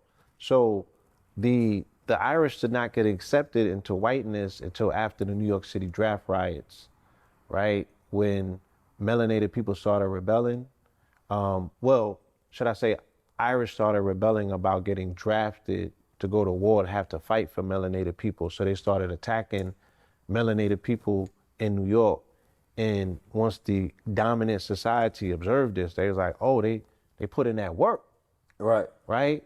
We need y'all to be over here and now overlord them, watch them over here in terms of police or fire workers, firefighters and things of that nature. So they slowly brought them in and they changed their status by changing their class by changing their status. You know what I'm saying? That gets me thinking on another point as well, just the fact that since most of the things that we agree to, You know, it's like, let's say capitalism. Capitalism can only work for a group of people who have certain personality types and engineered a certain way to go get it. You understand me? But everybody else, and let's say as we look at the statistics and numbers, there's a reason why there's only a certain amount of millionaires. Because there's a certain amount of people who society has set up based on their personality type and the way that they think to thrive. And everybody else may subscribe to that way of life, but based on the way that, you know, your type of intelligence or your type of personality or your speciality and skills, naturally, you will never thrive in this. But you agree to it not knowing that it was never set up for you. Right. Your learning type dictates that you learn a particular way. But if I'm only teaching you to be a worker, you know what I'm saying? But let's say your learning type is you're left-centered, you're creative. You need to learn by me drawing on a wall. You never got into your learning. Right. So your developmental dysfunction is that you only, you know what I'm saying? I got you over here playing my game. You dig what I'm saying? And then you 12 years a slave into it. It's the same structure if you look at NFL or NBA. All of these people that have a certain genetic phenotype built a certain way, you understand me? They range in a higher possibility of being able to go to the NFL or the NBA, but we know that the numbers of people who actually go is very small compared to the thousands or hundreds of thousands of young boys and women that want to be in these professional fields. But you cast a wide net and you allow everybody to dream of being in something that they could never be. There's only a small percentage of people, like I said, that who actually could be there. Then there's certain people who break past certain mental barriers to where they force themselves into places because their mind has that much intelligence. Right. Where they understand the sweet science of it. But they and then understand that in. that's 1 out of 10,000. They told you that in Django. So they like, look, there's gonna be a few of them that figure this thing out and break from the pack, you know what I'm saying, and get into this particular bag. We got a little spot. So they like, could be a walk-on. We got a little spot for you over here. But society not set up for the rest of the people to condition them to what they're good at so that their strengths are what they actually go after. Because a lot of people, you may have the same dream as somebody where that's their strength and that's your weakness, right? And so you would think in a different modified society that it would be set up in a manner to where people are gravitating to things that are connected to their strength. So now their dream is connected to their strength. But some people have dreams connected to their weakness. So therefore, you got to go, let's say, in entrepreneurship that requires you to think logistically in a certain way, but that's your actual weakness, right? Let's say that, you know, you think that you're musically inclined, you want to be a rapper, but that may be your actual weakness, but it's what you see and inspire because that's what the people around you are successful at. So you have to learn to redefine and remodify society in different ways where a person's human design is what they go after. And this is why knowledge of self is first important. I was about to say. When you comprise the schools and the universities to where a person, like school should be first, the basis of school should be classes to where it's all about learning yourself to optimize your understanding of who you are and your strengths and weaknesses. Nobody should graduate high school only knowing whether they get a 3.0 or 4.0 or they, you know, made whatever honors roll, but they don't know themselves. Am I good at spatial intelligence, music intelligence, linguistic intelligence? They don't know none of these things about themselves. You should have a full breakdown of your design chart, and that should help dictate your pathway. So the travesty is that we're sitting on the edge of our seats, biting our nails, right? Caught up in our emotions, whether, you know, little Timmy gonna make it home from school or not. Right. And he's going to learn garbage. Right? But he's in the he's in the line of bullets, right? There's a possibility that he might not make it home. I see my first shooting at school. Right? But he gotta go and learn things that's gonna make him developmentally dysfunctional, right? And not fit for society. And he runs the threat of getting killed. Right?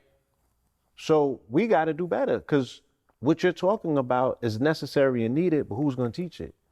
You feel me? So the metaverse that I'm building out is a earn and learn, you know, modality where we gamify the hero's journey, and people are now incentivized to learn these things about themselves, right? Yeah. You're rewarded to get into you. Right. And to learn you on any and every aspect that you can master self. You know what I'm saying? And that's what's gonna give you the power. You powering up your avatar in these spaces and these places. And then you realize that you, yourself, are the most stable asset class. You know what I'm saying? We're so confused. We're chasing somebody else's observation of how the game is played. So these things are just like sparks out of our minds, NFTs and Right. moments, memories, and memorabilia. That's how I classify NFTs. But you are the beacon of light that all of these thoughts, ideas, and moments come from. So why not see yourself as the generator Yeah, the of IP. currency and assets? A lot of people are mad at the fact that the NFT market is down, but I'm not. The NFT market is supposed to be down because of the way that it was built up, the hype in the first place. Yeah. In my first interviews, I said that, you know, I want the market to crash because that's when you have to prove out the actual value Right. of the underlying technology. Right. The system itself has to crash where people can prove their own underlying value of who they are as a human being. Right. There's unfortunately, and this is why I don't really regard people as being special in so many ways, because you just happen to be born in a society that catered towards your strengths. And the other person happened to be born in a society that did not cater to their strengths. It catered to their weaknesses. So whether you're somebody that has a great memorization technique in school and you get good grades does not mean in any semblance that you are better than the other student who did not. Because they may be greater at doing a multitude of other different things than you right. that are not metrics of value. Right. So this is where we go into, and this is where I challenge all my peers and all the educators around the world, that when you develop out these courses, when you are teaching, you're an educator, you have a responsibility. If somebody is paying you for this knowledge, develop it in a way where you are developing the student, right? Like that's why I start with learning how to learn. That's Learning why how to learn. we have the personality test, we have the ACEs test, we have so many different things, because along this way, you are going to become a better person, a more developed, optimized, performing person. Performing. And what this is More going to effective do, and more efficient. Right. the more you know yourself, the more you know how to place yourself. Because people are placing themselves in positions that they can never be successful They in. don't belong. Right. And this is how you structure the family. If the family knows, if you got a chart, you should have a file on the family. This is like, okay, my son 1 through 5, this is how his brain was, this is how he learning. So therefore, you not just telling them, oh, you should be a lawyer or you should be this, you should go to school in this. You can actually give them guidance based on their framework, their mental and biological framework. Their proficiency. Their proficiency, because this is what they do when you go in the FBI, CIA, NSA. They take They all of classify these you. tests Yeah. to know who you are and where you will be best placed. It's your shrimps, right? Right, and the companies are doing the same thing now. They have more data on you than your parent will ever know. So they're studying you conclusively to understand what are your likes and your dislikes. And now imagine if that same work was utilized to help benefit people's life rather than just capitalism, right? Instead of trying to get you to just buy, how about I'm doing this to help you become a better producer? And this is where we reverse engineer and we add righteousness into these systems so where we can modify our behavior towards better nation building. Because a bigger issue is that if we had an algorithm in a super quantum machine to be able to look at all the black minds, understand who should be placed in what category, we can easily start saying that, yo, you should be in this part of the world, you should be over here, you should be doing this job, you should be a part of this intelligentsia.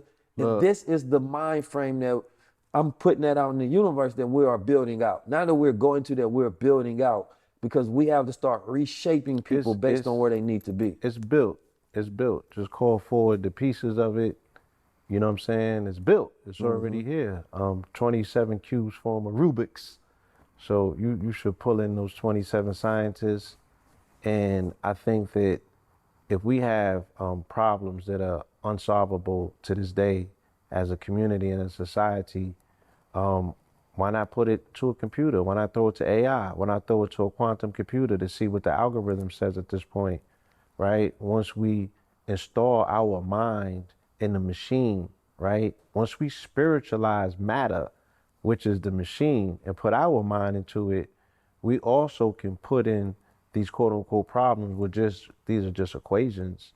And these computers can now calculate and say, you know, based on my assessment, you need to do this. That's what it is. It's just a test. So again, yeah, utilizing machines to become better humans is, you know, what I'm focusing on to create what's called a super sapien, right? A person who has, because I'm gonna tell you what they're attempting to do with AI. they're attempting to edge out God, because when you change the probability factor to automation, if you don't have probability, who needs God? God only exists when probability exists. You're praying because you don't know the outcome, right? But if the outcome is predetermined, guess what? You don't need God no more. That's So this is a play, their final play, you know what I'm saying, on those who was created from the mind of God. This is now their final play to outwit God by utilizing their mind to create an externalized mind in a time when man himself is coming up against the challenge of a lifetime, which is he's coming into contact with machine. And the main question remains, will man mount machine or will machine mount man? That's key. Right. You know, I wanna interject there, and we can close out in a second. Okay. When we think about technology, everybody, not all people agree with understanding the metaverse and blockchain and technology and utilizing it. I can tell you this for a fact, that those who are already in power are going to use it to maintain or increase power. Why wouldn't they? I can tell you that for a fact that you don't have anything to lose because you already don't have anything. So for me, when we talking about utilizing technology and resources and becoming more efficient and productive and creating our own, there's no reason why we shouldn't use these systems that come. But the problem is that most people don't think of, how would I tailor this for our liberation? They only think in thoughts and patterns of, this is how they're going to use it to keep us oppressed. But every time I learn something, I think about how this can be used as a tool and a resource. Right. 'Cause again, so my brain is going to framework it completely different than the other person. They only seeing it from one angle. Right. And so to be an angel for a person is to give them a whole new perspective, to be like, yo, let's see it from this way. Because this is actually how we save ourselves. Right. So if you turn something just 1 degree, you've changed it. So even 440 hertz, if you change it to 441, you've changed the whole dynamic. You know what I'm saying? So you don't have to go through a 180-degree change for it to be substantiated. You don't have to change 360 for you to change something. 1 degree changes something. So in this conversation, people are going to have an opportunity to think different. Why? Because we allowed them access to a whole different perspective. So they like, oh, I just see this thing different this way, right? And again, and isn't that the kind of quintessential idea of an angel when they show it in a movie? An angel come out of nowhere and they say something to you and give you a word. And he was like, oh, man, on an angle of light, was such an angel. They pop up on an angle of light and they drop something to you, almost like a mineral. You was mineral deficient. That gold water. It locked in. That one mineral and right now there. I can access, right? Oh, I get it now. I changed this. Boop. And my whole reality changed. That is the formula of dropping the key on somebody. That's dropping the key. You feel me? And, you know, this is what high level observation and conversations are about. Again, the ability, right? High tides lift boats. Stimulating the mind. So they like, oh, I get it. I can see it. That's why analogy is so important. You know, implanting a picture in somebody's mind. You feel me? And the reason they say words are worlds is because you can see what I'm saying. That's a super fact. You feel me? You can see what I'm saying. And that particular mental configuration has the ability to change a person's whole outlook. I see through pictures. I see through vision. Everything I create and frame, and when I have to explain it in analogies because I have to build a picture in your mind so you can see what I see. Right? And that's my whole thing. Everybody doesn't do and see through pictures, but that's every time I get a thought, I have to add a visual representation in some form, way, or manner. And the way I explain that is for you to get that same vibrational feeling so that you can architect the same picture. Once again, so that I can impart visions. You're locking in your concepts to geometry, and you are, as a you know, architect, you're transferring that particular geometry to somebody else's mind so they can build crystal palaces and see these particular things. The game that we are countering or going against is the fact that we know the adversary at any and all time wants to control the narrative, right? Because if they can control the narrative, you are always observing the world out of their eyes, right? You're not even observing the world through your eyes connected to your brain, which connects you, right, to this particular, frequency. No, you're watching the world almost like how in Dark Crystal, the lady plucked the eye out and she had an eye in her hand.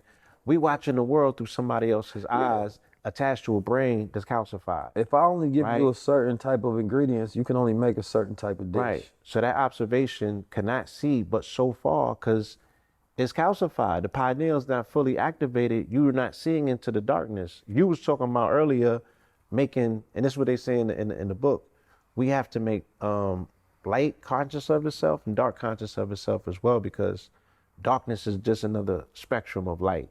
You know what I'm saying? It's just a void, but it's another spectrum of light. And when we are engaging and people's, biophosphorus lights are going off in their head with these visuals that we are imparting by way of these conversations, we're making darkness conscious of itself, right? Because the light and the images that they see in their mind is they're seeing it. Just because they don't physically see it, they're still seeing it. Just like when we go to sleep, we are observing and making observation of things that are super lucid. Where you like, shit, not only did I see it, I synced it. That's a fact. I seen it in different colors. I felt it. You know what I'm saying? It was real. I came back with a piece of it on me. You dig what I'm saying? Dream walking, man. You jump in and grab something.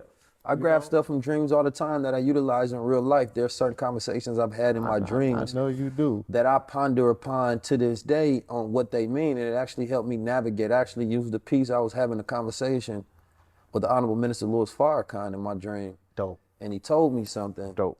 And I pondered upon what that meant for a very long time. And yesterday I was faced with somebody saying something of similar semblance.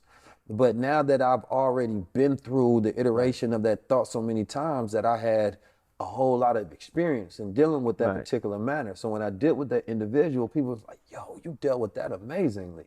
Because, I've been through a whole nother dimension where I got experience from that. Prepare for it. And, the brother Jabril, who was Farrakhan's right-hand man, you understand me?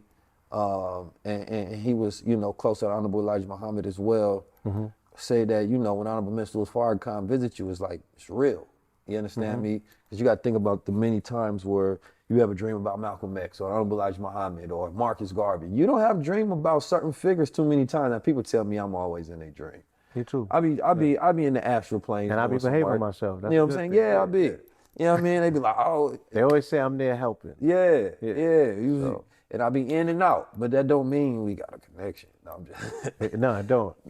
It don't mean. Relax. No matter what's being told, we ain't not married. Calm down. Yeah, relax. That was not that. That wasn't the That sign. wasn't that. You had a low-level observation of what you thought was interpreted anyway. Wrong dimension. Peace family, 19 Keys tapping in, and this episode is brought to you by Goldwater. Now, sleep is probably the one most important thing that a human being can do. I know people used to tell you, come on now, entrepreneurs don't sleep and things of that nature. Don't listen to that. That's complete bullcrap. You need your rest, right? Now, the importance is that the universe has, or nature itself has aligned the body, right, with a circadian rhythm.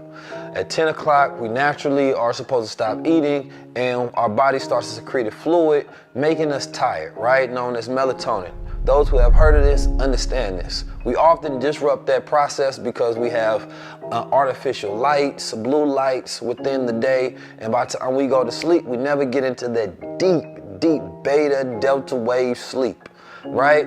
Now, this is not good. You want to get into that deep REM sleep because at night, what happens while you're sleeping, your body is resting and regenerating, processing all the information from the day. Your cells are going there healing. Your body is digesting the food, clearing out your colons and the rest of your body. So when you wake up, you're clear and you're operating at optimal function. Now, one of the issues in society today is a lot of people don't dream. When they do dream, they don't dream in color, right? Or when they do dream, they don't have lucid dream. And a lucid dream is when the dreamer realizes they're dreaming.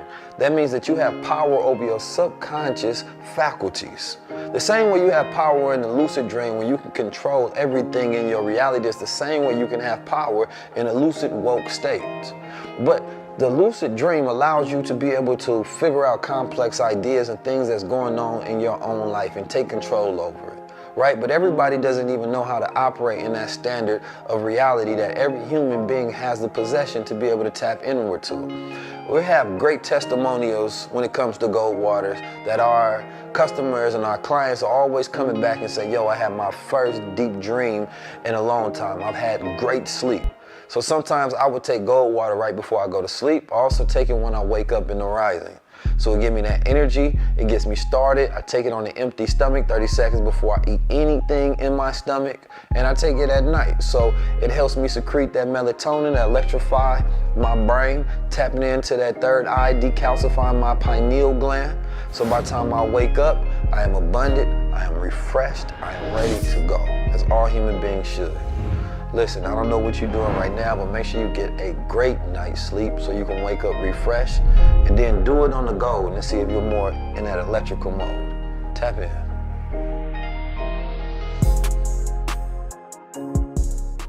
I love y'all. So, but anyway, man, to that point though, man, you know, being able to utilize that state where you lucid dream or just dreams period and interpret that, but find a good meaning, I think is the key, because most people think of things in nightmares and dreams. I only think of it in dreams. I think that oftentimes there's just a lesson that you are supposed to learn and an angle of thought you're supposed to get. And if you think about how do I squeeze, you know, something good out of this, then you're always going to look at it from a certain angle to say, how can I loop this around and utilize it? But if you're looking at it for it to be something negative, that's draining, that you can't use, and that was a blockage, then you're going to look at it from that angle. And I always choose the angle of goodness. I always choose the angle of alchemization, right? For manifestation and execution. Yeah, and I want to say that, you know, this build, you really, because I haven't identified it enough, but we've really been talking about alchemy. Alchemy, alchemy, alchemy, alchemy, alchemy. You know what I'm saying? Even like when I was speaking about the body as a lab, you know, the body as a lab is responsible for the alchemical process of turning lead into gold. You know, and lead can be a lot of different things in our life. Lead can be heavy thoughts. Lead can be sins, shit that's heavy on your heart. Lead could be all the way heavy metals to the physical, you know, poison that we are, you know, chemtrails and, you know what I'm saying, the metals in the food, and for other people, the shots and stuff like that. You know what I'm saying? Lead could be self-doubt, fear, uncertainty, and doubt. You know what I'm saying? All of these things, you're responsible as an alchemist to turn them into gold. Gold can be found in the solar plexus, which is your third chakra, responsible for courage and will. This is all about the willpower. Do you have the ability to generate the necessary energy, the thought, the idea, and manifest it, right? Bring it into the material plane, because you said what? Everything exists twice, right? But it's a process that it takes. It exists in the mind, and then you got to bring it and give birth to it. You know what I'm saying? Precepts and that takes willpower. So what we're observing in public, especially with our people, black men in particular, is that they lack willpower, right? They're being destroyed in their lower three chakras, dealing with the root being disrupted by way of the home, many of them being born into single parent homes or, you know, places that they're not getting the necessary foundation to build skyscrapers from. And then some level of sexual abuse or some level of sexual introduction or orientation at a younger age, because when the mom is not home root, you know what I'm saying, it leaves the child somewhat vulnerable, sacral, and then coming into the solar plexus, the willpower is not there because he's dealing with, you know what I'm saying, the shit that he ain't deal with, you feel me? With that trauma that happened over there, right? And then he shuts off his heart for talking crazy with his throat or running game, you know what I'm saying? And then these higher faculties are just non-accessible, right? Now he out here pimping. Yeah, pushing them peas. Pimping and simping. And so, you know, I want to end the conversation here. As we went through a lot of different things, and I like how you put the alchemy spin on it, because, you know, we talked about crystals and all of these different things that you use, and all of it is to attune you, You understand me? To be at your highest vibrational self at all times, whether you're utilizing gold water to electrify that pineal gland. Right. You understand me? So that you can increase the lucid dreaming, hand-eye coordination and different things where you tapping into one of them bowls and you hearing one of them. Hold on, we gotta get a bigger sound than that. You understand me? And you Yes. putting yourself on a higher frequency, but also allowing you to be able to tune into the moment, which is a key thing. Whether after this and you've been spending this much time with blue light watching us, you go outside and go look at the sun a little bit. You know what I mean? Go find somewhere where you can step on grass and ground yourself. Whether you're meditating, chanting, praying, right, reading, whatever it may be, there has to be some sort of practice, induction into your life that is helping you optimize yourself into that state of godliness, right? Society has not created itself in a manner to help you optimize your best self. It's only set up for certain people to be at the top. So you have to create your own reality on where you can be at the top. And the only way to do that is to where you have to live above the state of this existence into a higher plane, where you get to utilize the greatest nation on the planet Earth, which is the imagination, to produce your own reality. Because when I want something done, I have to start within self, then bring it outward, right? I use this story when I was talking on stage at Recession Proof. I say, listen, and I heard this at a TED Talk. It's not mine. I give credit where credit due. But the brother was saying, he said, there was a story of a man looking for his keys. And man lost his keys. And they seen the man outside his house, and the woman walked up and she was like, what you doing out here? He said, I'm looking for my keys. And so she like, where did you lose them? He said, I lost them inside my house. She said, well, why the hell aren't you looking inside your house? He said, well, it's dark in there. And she was like, huh? And it speaks to how human beings don't want to go and find the solutions and the keys where they are because it's hard. Right. So you start looking outside yourself. You start looking outside the very place where it exists because you feel like it's easier. Oh, there's light out here. No, you have to go where the source is. And anytime you start looking outside yourself for validation, for greatness, for godliness, for perfect, for perfection, for realization, for any of those things, you are already lost and you will never be connected to the source needed to where you should be in position to place yourself into exaltation. So I appreciate you being here, my good brother, because I think we went through all of the chakras and all of the frequencies. Oh, it was still things we ain't hit on. Shout out to Mama Pill. Yeah. Shout out to Red Pill. Yeah. Shout out to KT. Yeah. Dr. Sabi, Elijah. All of the ancestors we got to give. We might have to honors do and a part respect to. part two of my brother. This is Dr. Sabi's stepson. His mother was married to Dr. Sabi. She was the first person on record to cure AIDS. Let's put First that person on record. on record to cure. He comes from a family of practitioners of higher consciousness. You understand me? That have ushered many people into the frequency of thought, that have brought many people out the matrix, that are teachers and healers. And which is a very, very rare that the mother and the sons, you understand me, follow that particular path. Yeah. So you all were Met the elder blessed at the with a age certain of- light to do age that. of 5, and he had Dr. Sebi? Yes, he had an indelible impression on us. Took my mother as a student, and as her cubs, as her children, we were able to observe and watch, somebody give their life to service to humanity, and continue that service, to this day, upholding that particular legacy, and just to see the fruits of it, see the brother Yaki sit here in an interview and say, this was his beginning, and I was just like, just so proud of the sacrifice, because like you said, this comes out of darkness. What I mean by that is, there was only a time when this many people knew about it. You feel me? It wasn't an international global conversation, but they held the charge, they held the frequency. Even if it was one person in the audience, they showed up to teach and to serve, and we have, as a society, benefited immensely from it.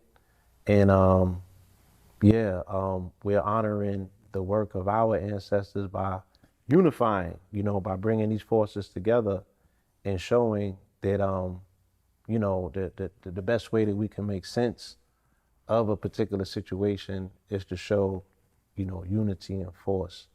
So I'm always honored, you know, to be on this journey, to observe your transformation into the number one thought leader in the world. Brother. And you have furnished a platform, you know, such as this, that allows high thoughts and high conversations to take place, you know, across a broader spectrum in an audience with people who can now really utilize, because they've mastered the material. You feel me? And that is a superpower onto itself. You know, now they have the ability to put that mastermind in place, put these stars and these planets in rotation, and really get into that cosmic force that latently exists inside of all of these good people out here. All right. So with that, I want to say peace, love, and light. I appreciate you. Yes, sir. Continue the good works. So, my official close. And nobody closing my show but me. I forgot who else tried to close before. But anyway, my brother, I do appreciate you being here. I do appreciate all the angles and dimensions of what we have been through. I do appreciate the crystallization of this conversation. You understand me? And I'm sure that we have cemented this moment into a multiverse, you understand me, of greatness for many people who will be in observant participation, you understand me, of these thought waves that we have cemented into their mind in the form of light to decalcify that pineal. Make sure y'all tap into another high-level conversations. I'm here with Blue Pill 44. Peace.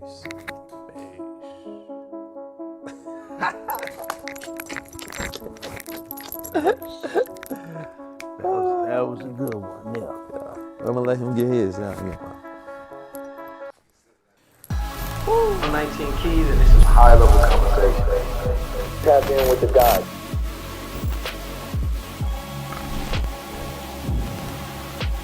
This particular conversation was like a trip through the cosmos.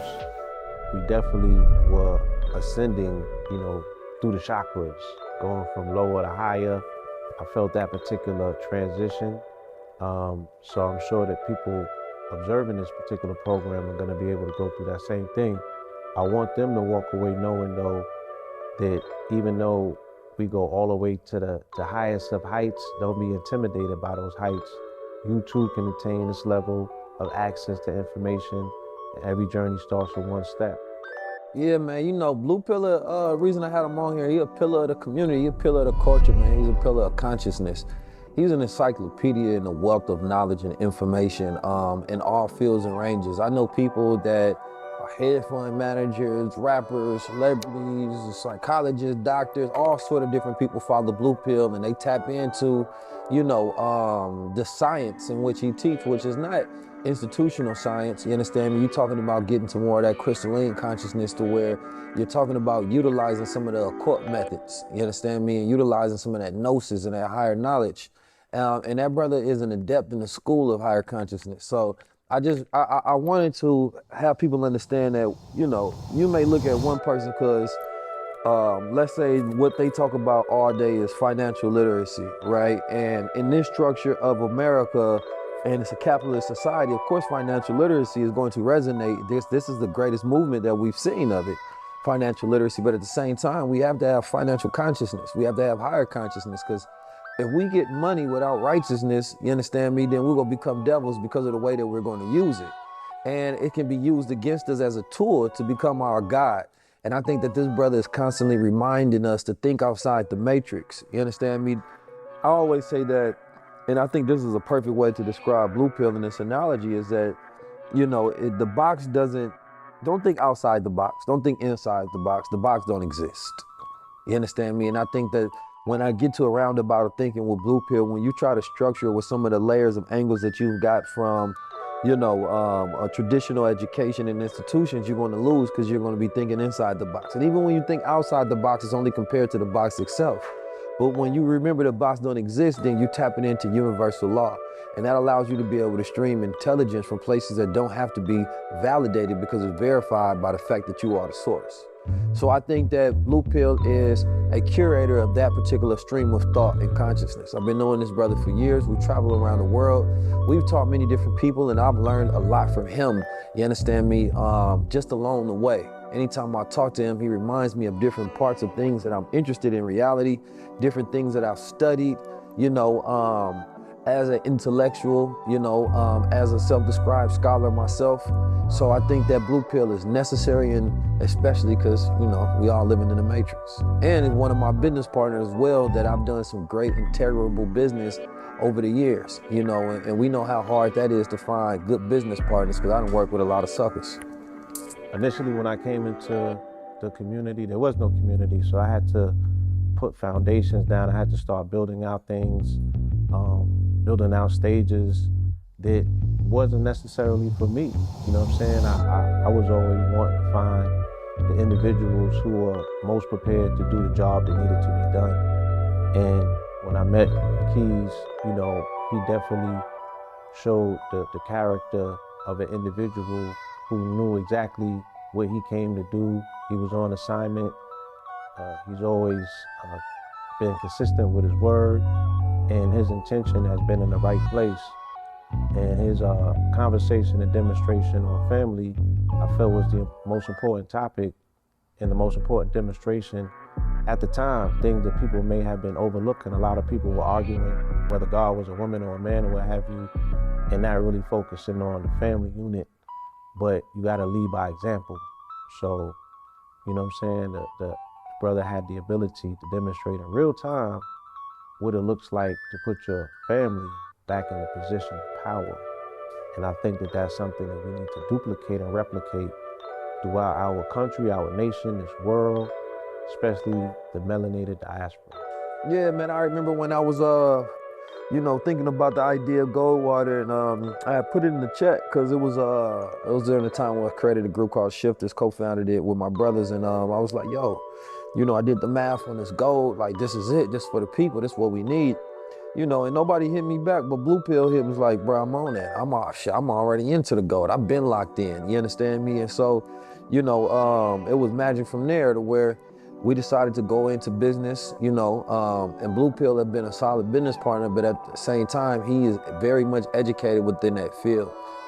He's somebody that already had testimonials in the field where people knew him for, giving out the gold. And so it made sense to partner with a brother like that because he was already tapped into that field. And so to find people though who will, allow you to consistently, every time you talk to them, you're gonna have a high level conversation, you understand me, is rare, right? No matter what he's doing at whatever time on the planet Earth, if I have a thought, no matter how out the bounds of reality I may think it is, if I talk to that brother, he's gonna be an easy person that validates that thought as real. You understand me? And I think that that's necessary in reality, and why a lot of people don't go outside those bounds of, what's accepted, because they don't have anybody to accept them. You understand me? And, even putting out an element such as gold as a product, we built it based on the testimonial of, you tell me what it did for you. And we got so many beautiful testimonials from people with all sort of ailments and used it for all sort of modalities, that now it has become a staple in people utility within their life and their way of life. Like, you need that gold consistently to keep yourself electrified. That, and of course the mushrooms that we utilize from the different compounds that help with the brains and the beautiful effects that it has on my people who's trying to consistently, re-energize their brain to actually work in a time when we need it the most. Because we are trying to solve a problem that the devils and the mathematicians are trying to continue to keep us from solving. So it requires us to consistently upgrade our software, our hardware, so that we stay tapped in at all times. You understand me? And I believe that that's what these tools are. They're resources that you can utilize for higher crystalline consciousness. Tap in.